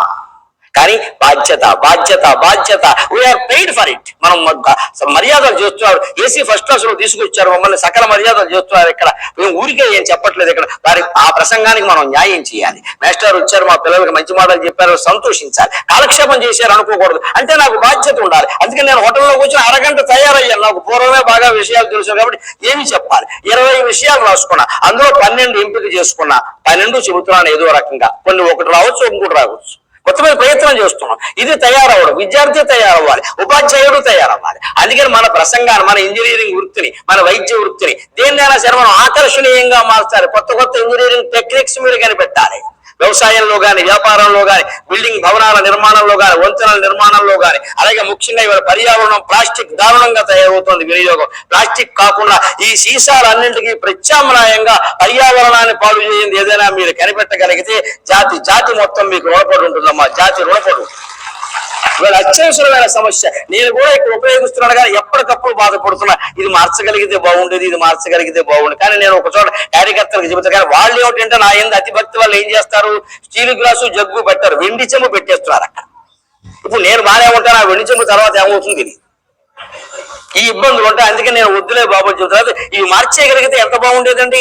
ఈ ప్లాస్టిక్ వాడకుండా మనం ఇంకేం చేయలేమా, మనం తొందరగా కరిగిపోయేది ఏదైనా కనిపెట్టలేమా, మన చదువులన్నీ దేనికి. ఈ ఆలోచన చేయండి, కొత్తది కనిపెట్టాలని మీరు ఆలోచన చేస్తే ఖచ్చితమైన విజయాన్ని సాధిస్తారు. అది విద్యకి లక్ష్యం. ఆ రకంగా సాధించిన ఉద్యోగాన్ని ఎలా నిలబెట్టుకోవాలో తెలుసా. ఇవాళ ఉద్యోగాలు ఉండట్లేదు సాఫ్ట్వేర్ లో ఉన్న వాళ్ళు ఎవరికి. ఇతర సంస్థల్లో కూడా వయస్సు 40 ఏళ్ళు దాటాక ఉద్యోగం ఉంటుందని గ్యారంటీ లేదు. ఎందుకు తీసేస్తారు? 2 కారణాలు. బాగా పనిచేస్తే తీసేస్తారు, ఎందుకంటే ఎక్కువ జీతం ఇవ్వాలి కాబట్టి. బాగా పని చేయలేదనుకో ముందే తీసేస్తారు, పని చేయట్లేదు కాబట్టి. అంటే మన ప్రతిభ మనకు ఆటంకం అయిపోతుంది, కష్టపడి పనిచేసాం ఆటంకం అయిపోతుంది. ఇవాళ పూర్వం అలా కాదండి. పోస్ట్ మాస్టర్ గా ఉద్యోగం వచ్చింది అంటే పల్లెటూరులో 10,000 జీతంతో వచ్చినా సరే 30 ఏళ్ళకి 30,000తో రిటైర్ అయినా సరే ఉద్యోగం గ్యారంటీ, తీసేవాళ్ళే. ప్రభుత్వ ఉద్యోగం వచ్చిందంటే గ్యారంటీ. ఇవాళ దురదృష్టవశాత్తు ఏ ఉద్యోగాలు గ్యారంటీ లేవు. ఎవరు ఎంతకాలం ఉంటారో తెలియదు. ఇటువంటి సమాజంలో బతకాలంటే మన సాహిత్యం, తెలుగు సాహిత్యం. మీరు అందరూ ఇంగ్లీష్ నేర్చుకోండి, ఇంగ్లీష్ ముఖ్యం, ఇంగ్లీష్ నేర్చుకుంటే ఉద్యోగాలు వస్తాయని చెబుతున్నారు కదా. నేను ఒక మాట చెబుతున్నా, ఇంగ్లీష్ నేర్చుకుంటే ఉద్యోగం రావచ్చు, కానీ ఉద్యోగం నిలబడాలంటే తెలుగు నేర్చుకోవాలి, తెలుగు సాహిత్యం చదవాలి. అమ్మాయిలను వల్ల వేయడానికి దానికి ఐ లవ్ యూ పనికి రావచ్చు, మా ఇంగ్లీష్ పనికి రావచ్చు, కానీ వచ్చిన అమ్మాయి కాపురం చేయాలంటే తెలుగు సాహిత్యం నేర్చుకోవాలి. సాహిత్యం చదివితే కాపురం ఎలా చేయాలో తెలుస్తుంది, సాహిత్యం చదివితే ఉద్యోగం ఎలా నిలబెట్టుకోవాలో తెలుస్తుంది, సాహిత్యం చదివితే అందులో అధ్యాత్మ విద్య, వేదాంత విద్య, భగవత్ సంబంధమైన విద్య చదవగలిగితే ఆత్మవిశ్వాసం, పరమాత్మ విశ్వాసం 2 ఉంటాయి ఖచ్చితంగా. మన జయించే వాడే లేడు జీవితంలో, మనం ఓడిపోం. సమస్యలను మనం ఎదుర్కొనే సమస్యలు ఏదండి. మన ఎక్కడో పత్రిక వారు ఇంటర్వ్యూ చేస్తూ అని అడిగారు, మీరు చాలా సమస్యలను ఎదుర్కొన్నారు కదండి జీవితంలో, ఎలా ఎదుర్కొన్నారన్న. నేనేం చెప్పాను తెలుసా, నేను ఎదుర్కోలేదు, నేను ధైర్యంగా నిలబడ్డాను, సమస్య నన్ను ఎదుర్కొని పారిపోయిందని చెప్పాను. అలా ఉండాలి ధైర్యం. మనం ఎదుర్కోం, మనం ఏం ప్రయత్నం, మనం నిలబడతాం అంతే. దుఃఖం రాని తట్టుకుంటాం, ఏం కాదు. దుఃఖం రాకపోతే సుఖం వస్తుంది. ఎప్పుడు పగలు చీకటి రావట్లేదా, శుక్లపక్షం కృష్ణపక్షం లేదా, సూర్యుడు చంద్రుడు లేదా, మనకు మాత్రం సుఖాలు ఎలా ఉంటాయండి. ఆశ్చర్యకరమైన విషయం. మనం నిలబడతాం, మనం ఏడవో నవ్వో నిలబడతాం అంతే పరిణామానికి, కానీ ఉపాయం చెబుతాం అంతే, అదే పోతుంది. నువ్వు మేరు పర్వతంలో నువ్వు నిలబడితే సమస్య నిన్ను తాకి వెళ్ళిపోతుంది వెనక్కి. నువ్వు ఎదుర్కొనే ప్రయత్నం చేస్తే బలహీనపడతావు. ఎదుర్కోవక్కర్లేదు, నిలబడితే చాలు. ఆ ధైర్యం సంపాదించగలగాలి. ఆ ధైర్యం మనకి సాహిత్యం ఇస్తుందండి. వర్తకరి సుభాషితాల్లో చెబుతాడు, ఉద్యోగం పోతే కూడా డీలా పడక్కల, మధ్యలో తీసేసిన డీలా పడక్కల. ఉదాహరణ ఏమిటో తెలుసా, బ్రహ్మలోకంలో ఓ గొడవ జరిగింది. పురాణాల్లో కథలు సరదాగా ఉంటాయి. బ్రహ్మలోకంలో ఓ గొడవ జరిగింది. బ్రహ్మదేవుడు వాహనం ఎవరండి? హంస. సరస్వతీదేవి కూడా వాహనం హంసే. ఇద్దరికి ఒకటే కారా, 2 కార్లు కొనుక్కోలేరా? బ్యాంకు వాళ్ళు లోన్ ఇవ్వలేదా? అది ఖగోళ శాస్త్రం అమ్మా. భారతీయ అధ్యాత్మ విద్య మొత్తం ఖగోళ శాస్త్రం. కేవలం బొమ్మల కొలువు కాదు ఇది, విగ్రహారాధన కాదు ఇది. ఇద్దరికి ఒకే హంస. ఎందుకు? మీరు ఆకాశంలో చూడండి, రాత్రి నక్షత్రాలు కనిపించేటప్పుడు బ్రహ్మకి సంబంధించిన నక్షత్రం ఉంటుంది, దాన్ని వేగాస్ అంటారు గ్రీక్ వాళ్ళు. మనం వేదాక్ అన్నారు. వేదాక్ అంటే బ్రహ్మ 4 ముఖాలతో ఉంటుందమ్మా ఖచ్చితంగా, చతుర్ముఖ నక్షత్రం, అందుకే చతుర్ముఖ బ్రహ్మ. కాస్త దూరంలో చూడండి, మూలా నక్షత్రం ఉంటుంది. మూలా నక్షత్రం ఎలా ఉంటుంది తెలుసా? వీణ ఆకారంలో ఉంటుందని ఆశ్చర్యకరంగా. మూల అంటే వీణ, అందుకే మూలా నక్షత్రంలోనే సరస్వతి పుట్టింది, సరస్వతి చేతుల్లో వీణ ఉంది. అంత గొప్పది మన హిందూ ధర్మం, అంత గొప్పది మన విగ్రహారాధన. వాటిని బొమ్మలు చేసి పెళ్లిళ్ళు చేసి అత్యంతలు ఎత్తుకు తీసుకుంటే మనకేం తెలియట్లేదు విశేషాలు ఇక్కడ. అదంతా ఖగోళ శాస్త్రం, కేవలం బొమ్మల పెళ్లి కాదండి. బ్రహ్మ నక్షత్రం చతుర్ముఖాకారంలో ఉంటుంది, చతుర్ముఖ బ్రహ్మ. సరస్వతి నక్షత్రం వీణాకారంలో ఉంటుంది, అందుకే సరస్వతి చేతుల్లో వీణ. ఆ నక్షత్రం పేరు మూల. ఆ మూలా నక్షత్రమే సరస్వతి ఆరాధన. దసరా నవరాత్రుల్లో మూలా నక్షత్రం ఉన్న రోజున సరస్వతిని ఆరాధిస్తారు ప్రత్యేకంగా. ఈ 2 నక్షత్రాలకి మధ్యలో ఒకటి ఉంటుంది. మీకు నాసా వాళ్ళ మ్యాప్ చూసినా నెట్ లో అర్థమైపోతుంది. ఆ మధ్యలో ఉన్న నక్షత్రం మొత్తం హంస ఆకారంలో ఉంటుందమ్మా. నక్షత్ర సముదాయం 2 నక్షత్రాల మధ్యలో హంస ఉంది. అందుకే మన పురాణ కథలో ఏం చెప్పారు అంటే, బ్రహ్మదేవుడికి సరస్వతి దేవికి హంస వాహనం అని చెప్పారు. 2 వాహనాలు చెప్పాలా, 2 మధ్యలో ఉంది. అందుకని హంస ఎక్కి వీళ్ళిద్దరూ మొత్తం కోనసీమ చూడడానికి వెళ్తారని కాదు ఇక్కడ. లేపక్షి చూడడానికి వెళ్తారని కాదు, అలా అర్థం చేసుకోకూడదు పురాణ కథలు. కథల్లాగే చెబుతారు. అలాగే ఒక కథ చెప్పారు మన ఉద్యోగాల కోసం. ఏమిటో తెలుసా? ఒక హంస ఒక రోజున ఆలస్యంగా వచ్చింది డ్యూటీకి. వాహనం కదా, బ్రహ్మదేవుడు ఎక్కడికో వెళ్ళాలని అనుకున్నాడు, వెళ్ళలేకపోయారు. ఎందుకు? హంస ఆలస్యంగా వచ్చింది. వెంటనే బ్రహ్మదేవుడు కోపం వచ్చింది. కోపం వస్తే నాకు మళ్ళీ మంచినీళ్ళ ఊరుకుంటాడు ఆయన? బ్రహ్మదేవుడు అయ్యే 4 ముఖాలయ్యి. అందుకని కోపం వచ్చానంటే ఈ హంసకి బుద్ధి లేదు. రోజు డ్యూటీకి ఆలస్యంగా రావడమే. గవర్నమెంట్ ఎంప్లాయీ లాగా, గవర్నమెంట్ ఎంప్లాయీ చూడండి ఆలస్యంగా వస్తాడు. ఎందుకు ఆలస్యంగా వచ్చామంటే ఏమంటాడు తెలుసా? 10 నిమిషాలు అటు ఇటు అంటే ఎప్పుడు అటే అయింది, మరి ఇటు అవ్వలేదు. ఇది పెద్ద లౌక్యం అండి మాట్లాడడం. అరగంట ఆలస్యంగా రావడం, ఎందుకు ఆలస్యంగా వచ్చామంటే 10 నిమిషాలు అటు ఇటు అవుతుందండి. అటు ఇటు అటే అయింది, మరి ఇటు అవ్వలేదు. మరి 10 గంటలకు రావాల్సిన వాడు ఎప్పుడు 10:30కు వస్తున్నాడు, 9:30కి ఎప్పుడు రాలేదే. ఒకసారి ఎప్పుడైనా 9:30కి వచ్చి అటు ఇటు అంటే ఒప్పుకో, ఎప్పుడు అటే. కానీ మాట ఏమంటాడంటే అటు ఇటు. పైగా ఆ సాయంత్రం అరగంట ముందే వెళ్ళిపోతుంది. వాళ్ళు ఆవిడ ఇంకో చోట ఉద్యోగం పికప్ చేసుకోవాలి. పికప్ అది పికప్ ఉంది ఇక్కడ. అందుకే వెళ్ళిపోతున్నాం అంటే ఒక అరగంట అటు ఇటు, మళ్ళీ అటు ఇటే. వచ్చేటప్పుడు అటు, వెళ్ళేటప్పుడు అటు. ఇట్లేదు. ఈ వంకలు ఉంటాయండి ఖచ్చితంగా, మంది కాదనుకోవడం వల్ల. అదే మన ఇంట్లో కూలివాళ్ళ చేత పని చేయించామండి, వాడు గంట ముందు వెళ్ళిపోతామంటే మనం ఒప్పుకుంటామండి? కూలివాళ్ళు అందరూ బాగా వెక్కిపోయారు ఇవాళ మాట్లాడతామే. మరి మన ఉద్యోగం లక్షల జీతాలు తీసుకుంటాం, మనం పని చేయొద్దా? మనం అరగంట ఆలస్యాన్ని అటు ఇటు అని మాట్లాడతాం. ఇక్కడ ఒక 100 రూపాయలు తక్కువ ఇస్తూ ఒప్పుకుంటాం జీతం మనం. అందుకే బ్రహ్మదేవుడు కోపం వచ్చి ఈ హంసను ఉద్యోగం నుంచి తీసేసామన్నాడు. హంసను ఉద్యోగం, ఆ రోజుల జీతాలే ఉద్యోగం ఏంటి? ఏమిటి జీతం తెలుసా? అది హంస తామర తూడు తింటుంది. హంసకు ఆహారం ఏంటంటే అది బ్రెడ్, శాండ్విచ్, పిజ్జాలు, బర్గర్లు తినదు. అందుకే అది హంస. అవి తింటే హింస. పానీపూరి అవేవి తినదు. అందుకని హంస తామర తోడు తింటుంది. తామర పువ్వుకి కాడలా ఉంటాయి చూడండి, ఆ తోడు తింటుంది. అది వాటిలో ఉండే సన్నటి దారాలు తింటుంది. తామర రేకులు స్పృశిస్తుంది. అందుకే అంత సున్నితంగా ఉంటుంది. పద్మవనంలోకి వెళ్ళడానికి వీలు లేదు, ఇక నుంచి తామర తోడు తినడానికి వీలు లేదని ఆంక్ష పెట్టాడు. వెళ్ళిపోయాడు. ఆయన దాన్ని ఆయన వెళ్ళిపోయాడు. వెంటనే తర్వాత వాళ్ళు వచ్చారు. హంస మీద వ్యతిరేక గ్రూప్ ఉంటుంది, హంస వ్యతిరేక సంఘం ఒకటి ఉంటుంది. అక్కడ ఎంప్లాయీస్ లో కూడా 2-3 సంఘాలు ఉంటాయి, యూనియన్. వాళ్ళు వచ్చి బాగా పోయింది, నువ్వు ఉద్యోగం పోయింది, పో, నేను తామరతోడు తినదని చెప్పాడు బ్రహ్మదేవుడు. అయిపోయింది, తిను, గట్టి తిను, ఏం తిన్నావు? ఆ హంస అందండి దాని పౌరుషంతో నన్ను తామరతోడు తినద్దని చెప్పాడా బ్రహ్మదేవుడు. నా పొట్ట కొడతాడా? అంతే. ఆయన నా ఉద్యోగం తీసేయగలడు, లేకపోతే నా పొట్ట కొట్టగలడు. అంతేగాని నా ప్రతిభను ఏమైనా చేయగలడా అని అది చెప్పిందండి. వనజభుండు కోపమున వాహనమైన మరాళ భర్తకున్ వనజమనీ వికార కలనంబు తొలంగిజేయుగాని కుంభనముగ దుగ్ధ సాగర విధాన విభాగ నిరూఢ నైపుణీ జనిత కుంభనముగ దుగ్ధ జీవన విభాగ విధాన నిరూఢ నైపుణీ జనిత మహాయశో విభవసారము కుంభనముగు దుగ్ధ జీవన విభాగ విధాన నిరూఢ నైపుణీ జనిత మహాయశో విభవసారము హంసకు మాన్పవచ్చునే. ఈ బ్రహ్మదేవుడు నా మీద కోపంతో నా పొట్ట కొట్టచ్చు, నన్ను తిండి తినకుండా చేయొచ్చు, నా జీతం ఆపేయచ్చు. కానీ నా ప్రతిభను ఏమైనా చేస్తాడా? ఆ ప్రతిభ ఏమిట? కుంభనమగు దుగ్ధ జీవన విభాగ విధాన నిరూఢ నైపుణీ జనిత మహాయశో విభవసారము. ఇంత పొడుగు సమాసం ఎందుకు వాడాడు అంటే ప్రతిభ అంత గొప్పది, అది సుదీర్ఘంగా ఉంటుంది. సుదీర్ఘ కాలం మిమ్మల్ని రక్షించేది ప్రతిభ. కేవలం చదువు కాదు, ప్రతిభ, టాలెంట్. అది మనం రుజువు చేసుకోగలగాలి. ఏమిటి ఆ ప్రతిభ అంటే? హంసకున్న ప్రతిభ తెలుసా? పాలు నీళ్లు కలిపేసి ఓ చోట పెడితే అది ముక్కు పెట్టి ఆశ్చర్యకరంగా పాలు తాగుతుందని నీళ్లు మిగిలిపోతాయండి అక్కడ.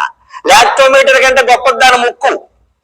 లాక్టోమీటర్ నీళ్లు ఎన్నున్నాయో చెబుతుంది, నీళ్లు వేరు చేయదు, ఎన్నున్నాయో చెబుతుంది. కానీ హంస ముక్కు లాక్టోమీటర్ కంటే చాలా టాక్టీస్ మీటర్.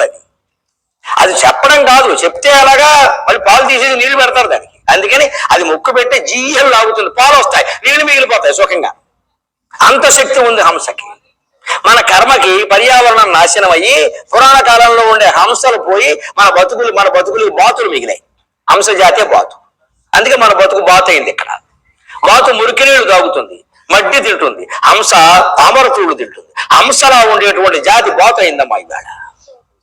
ఆ స్థితికి తీసుకొచ్చాం మనం. అందుకని హంస వెంటనే అందుట పాలు నీరు కలిపి అక్కడ పెడితే నా నైపుణ్యం అంతా ఉపయోగించి దాన్ని వేరు చేయగలను. నేను బ్రహ్మదేవుడు చేయగలనా? సృష్టిలో మంచివాడు ఎవరో చెడ్డవాడు ఎవరో ఆయన చెప్పగలనా? దిక్కుమాలిన మనుషులందరినీ పుట్టించాడు ఇక్కడ కొన్ని వేల కోట్ల మందిని పనిలేక. ఆయనకంటే నేనే గొప్పదాన్ని. అంటే నా ప్రతిభను ఆయన ఏమీ చేయలేడు కదా అంటే ఆశ్చర్యపోయి బ్రహ్మదేవుడు సాయంత్రానికి వచ్చాక ఈ వార్త తెలిసాక అంత ప్రతిభ కలిగిన ఎంప్లాయ్ మళ్ళీ దొరకడం కష్టం, పోన్లేండి రమ్మని చెప్పండి అన్న. అలా ఉండాలి. నువ్వు ఉద్యోగంలో ప్రవేశిస్తే ఉద్యోగం తీసేసిన వాడు బాధపడాలి, నువ్వు బాధపడకూడదు. తీసేసిన వాడు బాధపడాలి. అయ్యో అమ్మాయిని వెళ్ళిపోమన్నావు, అబ్బాయిని వెళ్ళిపోమన్నావు, అటువంటి ప్రతిభావంతులు మళ్ళీ దొరకని, ఏ 10,000 జీతం ఇస్తే ఇచ్చావు, కంపెనీ నిలబడుతుంది, అటువంటి ప్రతిభ కావాలి. ఎన్ని ఇన్వెన్షన్స్ ఉన్నాయి, కొత్త ఇన్వెన్షన్స్ చేయాలి. మీరు ఉద్యోగాలకు వెళ్ళినప్పుడు కొత్తవి కనిపెట్టాలి విషయాలు. ఇన్ని వదులుకోవడం చాలా కష్టం అండి అనిపించాలి. నేను ఇవాళ ఆదరణతోనే ఒక మాట చెబుతున్నానమ్మా.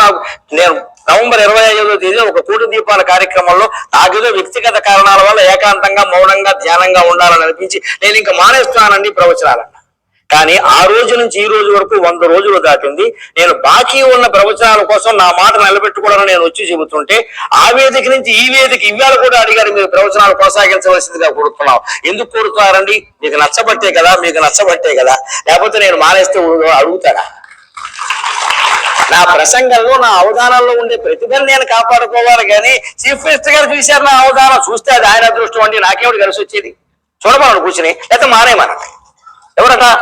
ఓ మంత్రి గారు చూశారు, ఎమ్మెల్యే చూశారు, ఎంపీ చూశారు, నాకు అనవసరం అండి. ఇంతమంది చూడొస్తామా? సరస్వతి దేవి చూస్తోంది విగ్రహ రూపంలో. నాకు కావలసింది నాకు కావలసింది నా నమ్మకం. అది దేవుడు చూస్తున్నాడనే నమ్మకం ఉండాలి. కానీ ఈ మంత్రులు ముఖ్యమంత్రులు వీళ్ళు మమ్మల్ని ఏం చేస్తారండి? మాకేమిటి వచ్చేది? వీళ్ళకి మేము భయపడేది లేదు, వీళ్ళ నుంచి మేము ఆశించేది లేదు ఇక్కడ. అందుకే నిర్భయంగా నిస్సంకోచంగా మాట్లాడతాం. ఎందుకంటే ప్రతిభ అవసరమైతే మానేసి కూడా ఏకాంతంలో మౌనంలో ధ్యానంలో రమణ మహర్షిలాగా ఉండగలం. మాకు ఆ ధైర్యం కూడా ఉంది. మాట్లాడమంటే గంటలు మాట్లాడగలం, ఆ ధైర్యం కూడా ఉంది. అది ఇది ఎందుకు ఉందంటే ఆత్మవిశ్వాసం, పరమాత్మ విశ్వాసం. విద్యార్థులకి నేను చెప్పదలుచుకున్న మాట ఒక్కటే, విజయానికి 6 మెట్లు 7 మెట్లు 16 మెట్లు ఉండవమ్మా. ఈ మెట్లన్నీ పుస్తకాలు అమ్ముకుని ఎందుకు రాసుకున్న పుస్తకాలు? 66 మెట్లు ఉండవు ఇక్కడ. విజయానికి ఉండేవి ఎప్పుడు 2 మెట్లు. ఒకటి ఆత్మవిశ్వాసం, 2 పరమాత్మ విశ్వాసం. ఈ 2 మెట్లు లెక్క. నీ మీద నీకు నమ్మకం ఉండాలి, నిన్ను పుట్టించిన దేవుడి మీద నమ్మకం ఉండాలి. చాలా పొరపాటు మాటలు కొంతమంది వ్యక్తిత్వ వికాస నిపుణులు చెబుతున్నారు. వాళ్ళ ప్రసంగాలు మీరు వినండి. దేవుడు ప్రసక్తి లేకుండా ఎంత జాగ్రత్త పడిపోతారో. దేవుడు అంటే అంత పాపాత్ముడు. ఎక్కడ దేవుడు నమ్మకం చెప్పరండి, అదేదో అజ్ఞానం. కానీ దేవుడు లేకుండా, పాపభీతి లేకుండా లోకంలో ఏ ఒక్కరిని బాగు చేయలేమమ్మా. మీరు క్రైస్తవ మతంలో ఉండండి, ముస్లిం మతంలో ఉండండి, హిందూ మతంలో ఉండండి, బౌద్ధంలో ఉండండి, జైనంలో ఉండండి, కానీ మీ ఏదో ఒక రూపంలో మీరు దేవుణ్ణి నమ్మి తీరాలి. ఒక భగవత్ శక్తిని నమ్మకుండా మన జీవితాన్ని మనం సాగించడం సాధ్యం కాదు. అతీంద్రియమైన శక్తి ఉంది. ఆస్తికుడు బాధపడాలి, కానీ ఏ మతం వాడైనా ఆస్తికుడు బాధపడాల్సిన పని లేదు. భగవద్ విశ్వాసం. అందుకని ఆత్మవిశ్వాసం, పరమాత్మ విశ్వాసం, ఈ 2 మనం కాపాడుకోగలిగితే అన్ని విజయాలు సాధించినట్టే లెక్క. చివరిగా ఇవాళ పనిలో ఆందోళన కలుగుతున్న మీరంతా కంప్యూటర్ దగ్గర ఉంటారు. ఇప్పుడు స్మార్ట్ ఫోన్ వాడుతున్న సరదాకి, రేపు కంప్యూటర్ ఐటీలో చేరాక, ఉద్యోగాల్లో చేరాక ప్రతిదీ కంప్యూటర్ మీదేనండి. బ్యాంకుల్లో కూడా కంప్యూటర్ లాగా సర్వర్ డౌన్ అవగానే ఎంత మనస్సు అయిపోతుంది, వెంటనే మనస్సు డౌన్ అయిపోయిందిగా, అనుకోవడం, తన్నేయడం, ఇలాగా ఇలా కొట్టేసుకోవడం, కొట్టేసుకోవడం, ఎందుకంటే పని అయిపోయింది. ఇవాళ స్మార్ట్ ఫోన్ చాలా ఆనందంగా వాడుతున్నాము. రేపు ఉద్యోగంలోకి వెళ్ళక ల్యాప్టాప్ కానీ స్మార్ట్ ఫోన్ కానీ పని చేయకపోతే పొరపాడైపోతుందండి. మన పనిలో మనం ఆనందం పొందాలి. మన బాధ్యత మనం చేస్తున్నాం. సర్వర్ డౌన్ అయితే ఎలా ఆలోచించాలో తెలుసా? అమ్మయ్య 10 నిమిషాలు కూర్చోవచ్చు, గొడవలేదు, వదిలే. ఆ విషయం ఆలోచించి సమయానికి ఆగిపోయింది, వద్దు, ఈ కొట్టద్దు. ఇక్కడ కరెంట్ పోగానే ఎలా అయ్యద్దు. అసహనం. ఇవాళ ఉద్యోగాల్లో ఆందోళన కారణం అసహనం. 10 నిమిషాలు సర్వర్ డౌన్ అయింది అనుకోండి, మంచిదే, మనం పని చేయక్కలే సుఖంగా. బయటికి వెళ్ళాం, ఏదో ప్రమాదం జరిగింది, కాలు విరిగింది, డాక్టర్ గారు ఏం చెప్పాడు? 3 నెలలు రెస్ట్ తీసుకోవాలి. కూర్చోవాలి, మాట్లాడకుండా సుఖంగా రెస్ట్ తీసుకోవడం ఎంత మంచిది తెలుసా? 3 నెలలు మనం ఏ పని చేయక్కల్లా, హాయిగా టీవీ చూడొచ్చు, ఓపుకుంటే పుస్తకాలు చదువుకోవచ్చు. పైగా గంటకు ఒకడు వస్తాడు, 2 యాపిల్ పళ్ళు పట్టుకొచ్చాడు పలకరించడానికి. భార్య కాలు విరిగితే భర్త కాలు విరిగితే భార్య అక్కడే కూర్చుంటారు. అన్ని బాగుంటే వాళ్ళు ఇంట్లో ఉంటారో ఉండరో చెప్పలే, వాళ్ళ పని మీద వాళ్ళు పోతారు. బాగుండదు కదా మరి. అందుకని భార్య కాళ్ళ దగ్గర కూర్చుంది, అక్కడ సేవలు చేస్తోంది. గంటకు కూడా వస్తున్నాడు, 2 యాపిల్ పళ్ళు ఇస్తాడు, తినచ్చు, 8 సాయంత్రం అమ్మేసుకోవచ్చు. పలకరించడానికి అన్ని బాగుంటే ఎవరు వస్తారండి? అంటే కాలు విరిగితే పాజిటివ్ గా తీసుకోవాలి, దీన్నే పాజిటివ్ థింకింగ్ అంట. అంతేగాని వచ్చిన వాడి దగ్గర కాలు విరిగింది ఐ లాస్ట్ మై లెగ్ ఇది ఏడవక్కర్లేదు. ఎక్కడ ఈ లాస్ట్ మై లెగ్ నేడితే ఉన్న లెగ్ కూడా పోతుంది. ఈ బెంగకి తగ్గదు. అది జరిగింది, టేక్ ఇట్ ఈజీ, తేలిగ్గా తీసుకో. సోసి జగత్ చేసుకుని నీలార్థం విహరానగా అంటారు యోగ వశిష్ఠ మహర్షి చెబుతాడు. ఈ where it is and as it is. సోసి జీవితంలో ఎలా ఉందో అది అలాగే తీసుకో. అది మారాలని కోరుకో. ఇలాగే ఉంటాం. మన ప్రతిభను మనం కాపాడుకుంటాం అంతే. ఇప్పుడు నేను ఎంత ప్రతిభ ప్రదర్శిస్తే మాత్రం, ఎంత సంపాదిస్తే మాత్రం, ఎంత కీర్తి ఉంటే మాత్రం నాకు నెత్తి మీద వెంట్రుకలు మళ్ళీ వరుస్తాయని మీరు చెప్పండి. నాకు బాధగానే ఉంది, మరి నాకు బాధగానే ఉంది. ఎప్పుడైనా 10 ఏళ్ల క్రితం ఫోటో చూసుకుంటే కుళ్ళు ఏడుస్తానమ్మా, మీకు ఏం తెలుసు. 97లో నేను సహస్రావధానం చేసినప్పుడు కాకినాడలో ఒక చిత్రకారుడు ఉండి, మీకు ఏమి ఇజలేనండి, సరస్వతి పుత్రులు మీకు ఏం బహుమతి ఇస్తాను, మీ బొమ్మ వేశానని బహుమతి ఇచ్చాడమ్మా. నా బొమ్మ వేసి పెద్దది, ఆ రికార్డు ఎంత ఉందో అంత బొమ్మ వేశాడు. ఇప్పటికీ మా ఇంట్లో ఉంది. దాని నిండా చుట్టుంది ఆ బొమ్మకి. వాడు ఉంది, అప్పుడు ఉంది, ఉన్నదే వేశాడు. ఇప్పుడు ఏమంటే ఆయన వేడు. నాకు ఎప్పుడైనా చూసుకోవాలనిపిస్తే తలుపేసి ఆ బొమ్మ దగ్గర నుంచి కాసేపు కన్నీళ్ళు పెట్టుకుంటా. మన జుట్టు ఎంత జుట్టు పోయింది. కానీ ఇలా ఏడుస్తూ కూర్చుని నా జుట్టు వస్తుందా? ఇవాళ సరస్వతి దేవుడు నాకు ప్రత్యక్షం అయితే నాకు బట్టతలు వద్దమ్మా జుట్టి అన్నాను అనుకో, ఆవిడ నాకు అనుగ్రహం మీద జుట్టు ఒకటి ఇచ్చి మొత్తం ఈ పద్యాలన్నీ పట్టుకుపోతే నన్ను పిలుస్తారు మీరు? ఇప్పుడు జుట్టు లేదని ఏడవనా, ఇంత పాండిత్యం ఉందని ఆనందించిన. That is positive thinking. ప్రతిరోజు రేపేంటి అనే ఆలోచన వస్తూనే ఉంటుంది. ఏం వంట చేయాలబ్బా, మళ్ళీ పొద్దున్నే మార్కెట్ వెళ్ళాలి, ఫుల్ ట్రాఫిక్ ఉంటుంది. ప్రతిరోజు ఉండే తలనొప్పి ఇది. నాకు ఏ టెన్షన్ లేదు. నేను కంట్రీ డిలైట్ వాడుతున్నా. రాత్రి 12 లోపు ఆర్డర్ చేస్తే నెక్స్ట్ డే మార్నింగ్ 7 కల్లా డెలివరీ డైరెక్ట్ ఇంటికే వస్తుంది. ఇవి నిజంగా నీకు ఏది ఉందో దానికి సంతోషించు, ఏది లేదో అది లేకపోవడని అదృష్టంగా భావించు. ఆశ్చర్యకరమైన విషయమో మీకు తెలియంది కాదు, కానీ చిన్నపిల్లలు కాబట్టి చెబుతున్నా. కళ్ళు లేని వాళ్ళకి మనోనేత్రం బాగా తీవ్రంగా పనిచేస్తుంది, మనకి పనిచేయదు. అంధుడికి లోపల మనోనేత్రం చాలా తీవ్రంగా పనిచేస్తుంది. వాడు స్పర్శ మాత్రం చేత గుర్తుపట్టేయగల మనుషులు ఎవరో వచ్చారంటాడు, ఎవరు వచ్చారో చెప్పేస్తాడు. అందుల దగ్గర మీరు ఉన్నట్టు వాళ్ళు వికలాంగులు కాదండి, వాళ్ళు దివ్యాంగులు, నిజంగా దివ్యాంగులు అండి వాళ్ళు. ఇది మనోనేత్రం ఎందుకని పనిచేస్తుంది? కళ్ళతో చూసే అవకాశం లేదు కాబట్టి వాడు చాలా తీవ్రంగా లోపల తపన పడి నడిచేవాడెవడో, వచ్చిన వాడెవడో, వెళ్ళిన వాడెవడో తెలుసుకునే ప్రయత్నం చేస్తున్నాడు. వాడి మాత్రం తీవ్రంగా పనిచేస్తుంది. మనకి 2 కళ్ళు ఉన్నాయి, కళ్ళజోడు కూడా ఉంది కాబట్టి పప్పు శుద్ధంలో కూర్చున్న ఒకటిలో చూస్తుంది. మనం ఆలోచించడం మానేసాం.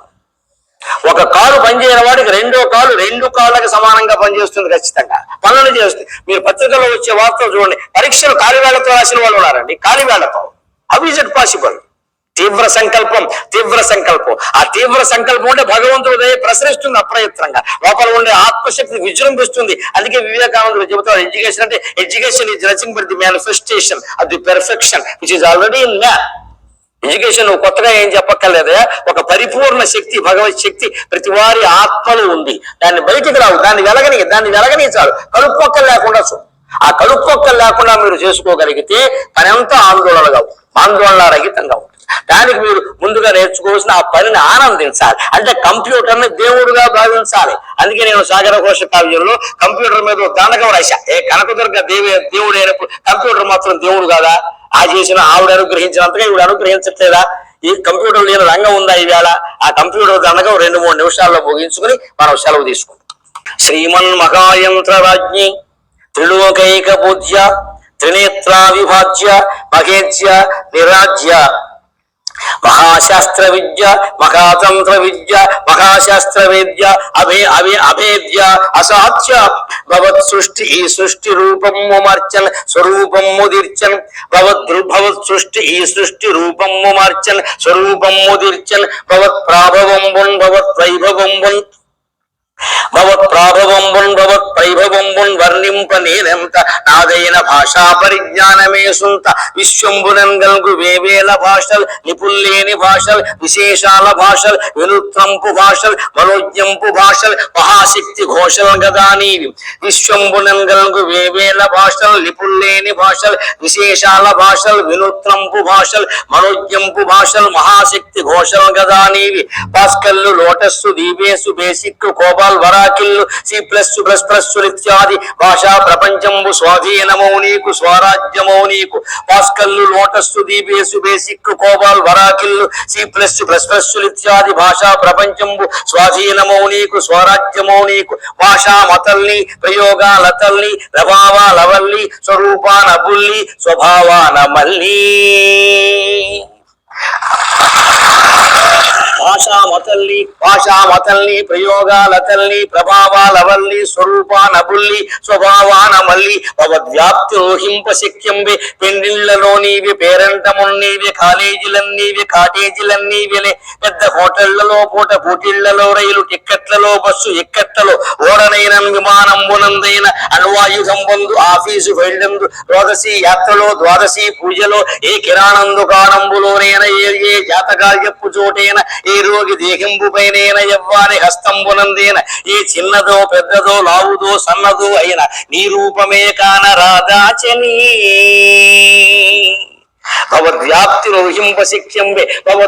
రోహింప శక్యంబే పెండిళ్లలో నీవి పేరంటమున్నీవి కాలేజీలన్నీవి కాటేజీలన్నీవిలే పెద్ద హోటళ్లలో పూట పోటీళ్లలో రైలు టిక్కెట్లలో బస్సు ఎక్కట్లలో ఓడనైన విమానం ఓనందైన అణ్వాయుధం పొందు ఆఫీసు ఫైల్డందున ద్వాదశి యాత్రలో ద్వాదశి పూజలో ఏ కిరాణం దుకాణంబులోనైన ఏ జాతకాలు చెప్పు చోటైన ఎవ్వాని దేహంబునందైన ఏ చిన్నదో పెద్దదో లావుదో సన్నదో అయిన నీ రూపమే కాన రాధాచలి నీవు లేకుండా మేముండటన్నన్ పరిహాసమే కాదుకో భగవద్ గాథావళిని చెప్పుకోసాగిన వత్సరంబుల్ శతాబ్దుల్ సహస్రాబ్దులైన సమర్థంబులోనే మహాదేవి కంప్యూటర్ అని పేర ఆవిర్భవం వందినావీవు ఆరైన వేదంబవే నీవు ఏడైన శాస్త్రంబవే నీవు అణ్వాది బ్రహ్మాండమెల్లన్ సర్వం సహామండలం వెల్ల దారుణీ గర్భమందున్ చిక్కియుండదే అణ్వాది బ్రహ్మాండ యంత్రంబనన్ నీ జగజ్యంత్రమే గాది సర్వము సహామండలం మందు నీ ప్రజ్ఞలేనట్టి రంగంబు కానంగరాదే దారుణీ గర్భిణీ చారిణీ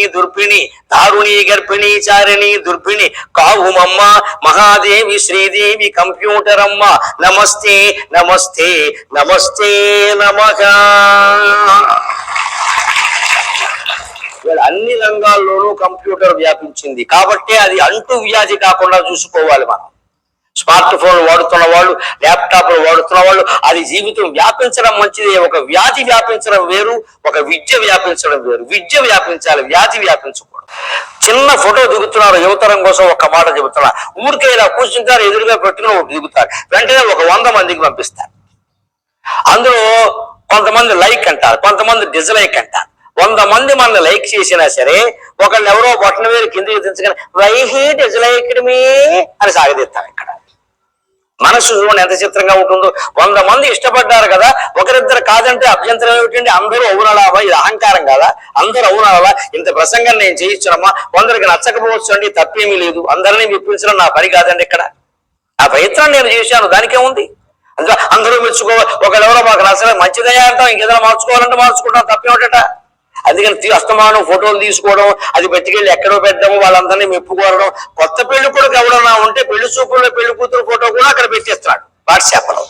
పెట్టేసి 100 మందికి పంపేసి 100 people లైక్ మై వైఫ్. సిగ్గులేదని ఆయన మీ ఆవిడని 100 మంది లైక్ చేయడం ఏంటో, ఎవడని పెట్టని అవుతాడు. మీ ఆవిడని నువ్వు లైక్ చేయాలి, ప్రపంచం అంతా లైక్ చేయాలా? ఈ ఫోటో అందులో పెట్టాలా? వాళ్ళందరూ కామెంట్స్ అవసరమా? ఒక ముక్కు బాగలేదు, మూతి బాగలేదు, వాళ్ళ ఆవిడ కాదుగా మరి అంటారు. అదంటేనే ఫీలింగ్ రాదా ఇక్కడికి? ఇవి దాచుకోవలసిన విషయాలమ్మా, రహస్యంగా ఉండాల్సిన విషయాలు. ఎప్పుడు ఫోటోలు పెట్టకూడదు. అలాగా ఏ ఫోటోలు పెట్టాలో, ఏ ఫోటోలు పెట్టకూడదు, ఏ వ్యాఖ్యానాలు చేయాలో, ఏవి చేయకూడదు నేర్చుకోవాలి. అదే సంస్కారం అంటే. ఇంట్లో ఏదో అమ్మా నాన్న దెబ్బలాడుకున్నారు, నీ వయసుకి నీకేదో కంగారు అనిపించింది, వెంటనే దాన్ని ఫేస్బుక్ లో పెట్టేస్తావా? కొంపలు అంటుకుపోవా? అవతల వాళ్ళు ఎవరో చూస్తే కామెంట్ చేయరా? నీ మొత్తం నీ జీవితం మీద ఒక మరక పడిపోదా మీ అమ్మా నాన్న కారణంగా. ఇంత చేస్తే ఆ దెబ్బలాట ఎంత? సంసారంలో దెబ్బలాటంటే టీ కప్పులో తుఫాన్ అమ్మ, పొద్దున వచ్చింది మధ్యాహ్నానికి పోతుంది, పెద్ద విషయం అది. వాళ్ళే సర్దుకుంటారు. దాన్ని మనం పెట్టేస్తున్నాం. ఇవాళ స్మార్ట్ ఫోన్ చేతిలో ఉంది, గమనించండి. నేను చివరిగా ఒక్క మాట చెప్పి సెలవు తీసుకుంటా. మనిషి కనిపెట్టిన విషయాల్లో 3 అద్భుతాలు ఉన్నాయి, 3 దౌర్భాగ్యాలు కూడా ఉన్నాయి. అద్భుతాలు 3 ఏమిటంటే, 1 నిప్పు, 2 చక్రం, 3 కంప్యూటర్. ఈ 3 అద్భుతాలని మనిషి కనిపెట్టి. నిప్పు కనిపెట్టడం వల్ల పచ్చి మాంసం తినే మానవుడు పరిపక్వం చేసిన ఆహారం తినడానికి అలవాటు పడ్డాడు. నాగరికత మారిపోయింది. దాంతో రకరకాల రుచులు, తీపి, కారం, చేదు, ఉప్పు, పులుపు అన్ని దాంతో పుట్టాయి. ఉగాది పండుగ దాంతో వచ్చింది.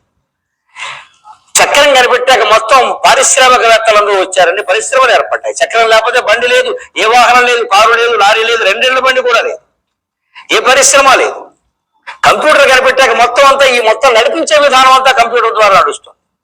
అలాగే మనిషి కనిపెట్టిన వాటిల్లో 3 దారుణమైన విషయాలు ఏమిటి అంటే, 1 తుపాకీ. తుపాకీ కనిపెట్టాక ప్రపంచం నాశనమైంది. దూరం నుంచి చంపేస్తాడు, చాటు నుంచి చంపేస్తాడు. శ్రీరాముడు ధర్మం కోసం దుర్మార్గుడైన వాళ్ళని చెట్టు చాటు నుంచి సంహరిస్తే దానికి ఇప్పటికి మేము జవాబు చెప్పలేకపోతున్నాం. వారి వద్ద ధర్మమా, వారి వద్ద ప్రతివాడు అడిగే ధర్మ సందేహం ఇదే. చేసిందేమో రాముడు, అడిగేదేమో మమ్మల్ని. మేము అక్కడ చెబుతాం, వీళ్ళు రాముడు అడుక్కొని చెబుతాను. కానీ ఎందుకు చేశారండి? అధర్మం అండి. వాలి మెడలో రత్నాలహారం వేసుకుని తిరుగుతాడు, మొత్తం దేశంలో అందరినీ చంపాడు ఆయన. అటువంటి వాళ్ళు వదిలిపెడతారా? చాటిని చంప వాలి రా, I want to kill you అంటే వస్తాడా?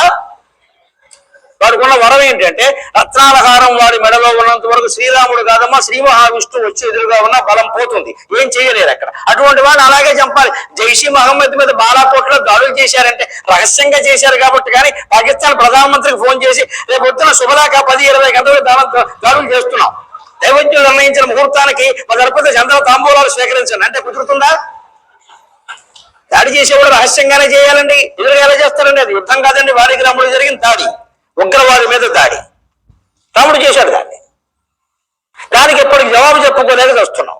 కానీ ఆ రోజుల్లో ఎదురుగా ఉండి చేసి యుద్ధాలు తుపాకీ కనిపెట్టా. కానీ తుపాకీ ఎప్పుడు షాట్ నుంచేనండి. ఎదురుగా దాన్ని నిలబడి పేల్చుకున్నది. దీపావళి తుపాకు లేట్ ఇక్కడ పేల్చుకోవడానికి చాట్ నుంచి పేలుస్తాడు. అంటే చాట్ నుంచి యుద్ధం చేయడం, మనిషిని మోసం చేయడం అలవాటైంది. జంతువులు మొత్తం ఏనుగులు, సింహాలు, పులులు చచ్చిపోయి వాళ్ళ పర్యావరణం పాడవుతుందని తుపాకీ కారణం. చాటుగా చంపేస్తాడు. ఎదురుగా పెడితే బాగానే చంపేస్తుంది. ఇది ఆ తుపాకీ కనిపెట్టడం ఒక దౌర్భాగ్యం. రెండో దౌర్భాగ్యం, బాంబు కనిపెట్టాడు. తుపాకీ అంటే పట్టుకోవాలి, ఇలా పట్టుకోవాలి, ట్రిగ్గర్ మీద వేరెట్టారు, నొక్కాలి. సరిగ్గా నొక్కపోతే ఇటువైపు వెళ్తుంది, వీడిపోతాడు. ఇటువైపు వెళ్తుంది, వీడిపోతాడు. అదే సరిగ్గా నొక్కాలి. బాంబు కనిపెట్టాక ఏమైంది? వాడు పాకిస్తాన్ లో ఉండి కనిపెట్టి వేస్తాడు, ఇక్కడ కూడా పోతాడు. దూరం నుంచి వేసరచ్చు. అది దౌర్భాగ్యం. మూడో దౌర్భాగ్యం ఏమిటో తెలిసి మీరు మరోలా అనుకోవద్దు. తుపాకీ కంటే బాంబు కంటే దారుణమైంది స్మార్ట్ ఫోన్ కనిపెట్టాడు మనిషి. ఇది బాంబు కంటే దారుణం. ఇక్కడ ఒక క్లిక్తో ఏమైనా చేయొచ్చు, ఎవరి జీవితాన్నైనా బయట పెట్టచ్చు, ఎవరినైనా అల్లరిపాలు చేసేయచ్చు, నీ ఇష్టం వచ్చిన కామెంట్లన్నీ రాసేయచ్చు. మొత్తం నీ చేతిలో ఉంది. ఫేస్బుక్ పేరు మీద, ట్విట్టర్ పేరు మీద, వాట్సాప్ పేరు మీద మొత్తం నీ చేతిలో ఉంది. ఇవాళ మాబోటిగాల జీవితాలు కూడా మొత్తం పిల్లల చేతుల్లో గడిపోయాయి. వాళ్ళు ఏం పెడతారో తెలియదు, ఏం మాట్లాడతారో తెలియదు. ఇంత ప్రసంగం నేను ఆకలి వేళ 12:30కి ఫోన్ చేసి అలవాటు నాకు. రాత్రి నేను భోజనం మానేసి 10 ఏళ్ళు అయింది. 2 అట్టిపళ్ళు తిని పడుకుంటా. రాత్రి లైన్లో కూడా అట్టిపళ్ళు తిన్నా. అయినా సరే నాకు ఆకలి వేస్తున్నా సరే నేను ఇచ్చిన మాట ప్రకారం నేను మాట్లాడాలని వారి సమయం అడిగి వారు 1 గంట వరకు చెబితేనే నేను మాట్లాడుతున్నానమ్మా, నా ధర్మం నేను చూస్తున్నా. ఇది కూడా నచ్చకపోతే ఒకరు ఏం చేస్తాడు, వాట్సాప్ లో పెట్టేసి ఒక పెద్ద మనిషి వచ్చి సుత్తు కొట్టాడని పెడతాడు అక్కడ. అని నా నెత్తి మీద సుత్తు బొమ్మ వేస్తాడు. అది ఒక 100 మంది చూస్తారు. వెంటనే వాడికి టీవీ వాడికి కాలక్షేపం కదా, గరికపాటి వారు అనంతపురంలో సుత్తు కొట్టారు. దాని మీద 3 గోడుగోళ్ళు పిలిచి చర్చ పెడతాడు. వాడికి సరదా, వాడికి టీఆర్పీ కావాలి, గరికపాటి చర్చ సుత్తి అని 2 బట్టతల్లో 3 గోడుగోళ్ళు పిలుస్తాడు. వాళ్ళంతా కూర్చొని చర్చిస్తారు. ఆయన ఎప్పుడు అంతేనండి అంటాడు. వాడు మొత్తం నేను చేసింది అంతా పోయింది. ఇక్కడ ఇంత పెద్ద ప్రవచనం లేకపోతే ఇంత సాహిత్యం, ఇంత విజ్ఞానం ఒక కామెంట్ మీద ఆధారపడి పోతుందా? అంటే నేను నేర్చుకున్నది ఏమిటంటే నా తల్లి నేర్పింది. ఎవరి వ్యాఖ్యానాలు నన్ను ప్రశంసించినవి, విమర్శించినవి ఏమీ నేను పట్టించుకోవాలి, మొత్తం తీసి పారాయి. నేను ఏం మాట్లాడానో నాకు తెలుసు. నేను కిందికి దిగ్గానే ఎప్పుడు నా అవధానంగానో నా ప్రసంగంగానో ఎలా ఉందని ఎవరిని అడగల. ఎలా ఉందో నా అంతరాత్మ నాకు చెబుతోంది. నేను అడగాల్సిన పని లేదు. ఎవరైనా వచ్చి నాకు బాగులేదని చెబితే కూడా మొహమ్మద్ చెబితే ఆ మొహమ్మద్ చెప్పకూడదని నేనే చెప్పేస్తాను. నీకు బాగుపోతే అలా చెప్పకూడదు, ఫోన్ చేసి చెప్పు. మంచి ఉంటే మైకులో చెప్పాలి, చెడు ఉంటే చెవిలో చెప్పాలి. మంచి ఉంటే మైకులో చెప్పాలి, చెడు ఉంటే చెవిలో చెప్పాలి. బాగులేదన్నమాట ఎప్పుడు కూడా మనం ఆయనకు ఫోన్ చేసి ఏమండి మీరు చాలా బాగా చెప్పారు కానీ ఇది ఏదో బాగుంటాడు సరి చేసుకుంటాం తప్పనిసరిగా. నువ్వు 10 మందిలో నా దగ్గరికి వచ్చి బాగులేదన్న ఒక్కడ కొట్టేస్తాను, వెంటనే గొడవ వదిలిపోయింది. నువ్వు బాగులేదు నువ్వు అంటావు, నాకు బాగులేదు ఈ మాట అంటాను. ఏం చేస్తావు వెంటనే? అలా ఎప్పుడు చేయకూడదు, మర్యాద కాదు. ఇష్టం వచ్చిన కామెంట్స్ అందులో పెట్టకూడదు. ఇవాళ మొత్తం లోకమైపోయిన అందరి జీవితాలు కూడా. అది స్మార్ట్ ఫోన్ ని ఎలా వినియోగించాలో చూడండి, కానీ బాగా వినియోగపడుతుంది. నిన్నటి ఉదాహరణ చెప్పి నేను సెలవు తీసుకుంటా.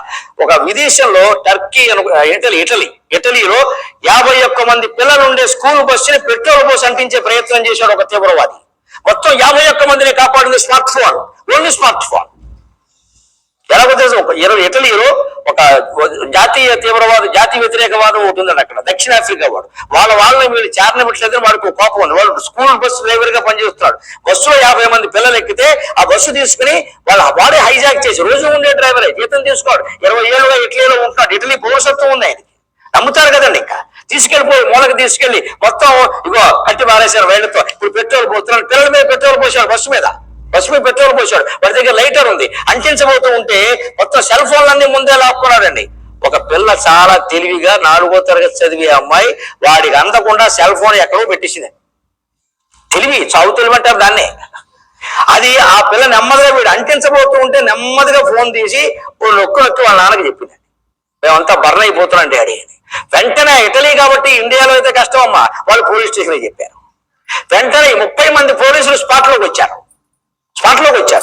అది మొత్తం బస్సు చుట్టూ మురిగారు. వాడు భయపడ్డాడు, కంగారు పడ్డాడు. వాడు కంగారు ఆసరాగా తీసుకున్నారు, వాడిని కిందికి లాగారు, అరెస్ట్ చేశారు. మొత్తం పిల్లల్ని రక్షించారమ్మా. బస్సు కాలిపోయింది కానీ పిల్లలు మొత్తం బతికారు.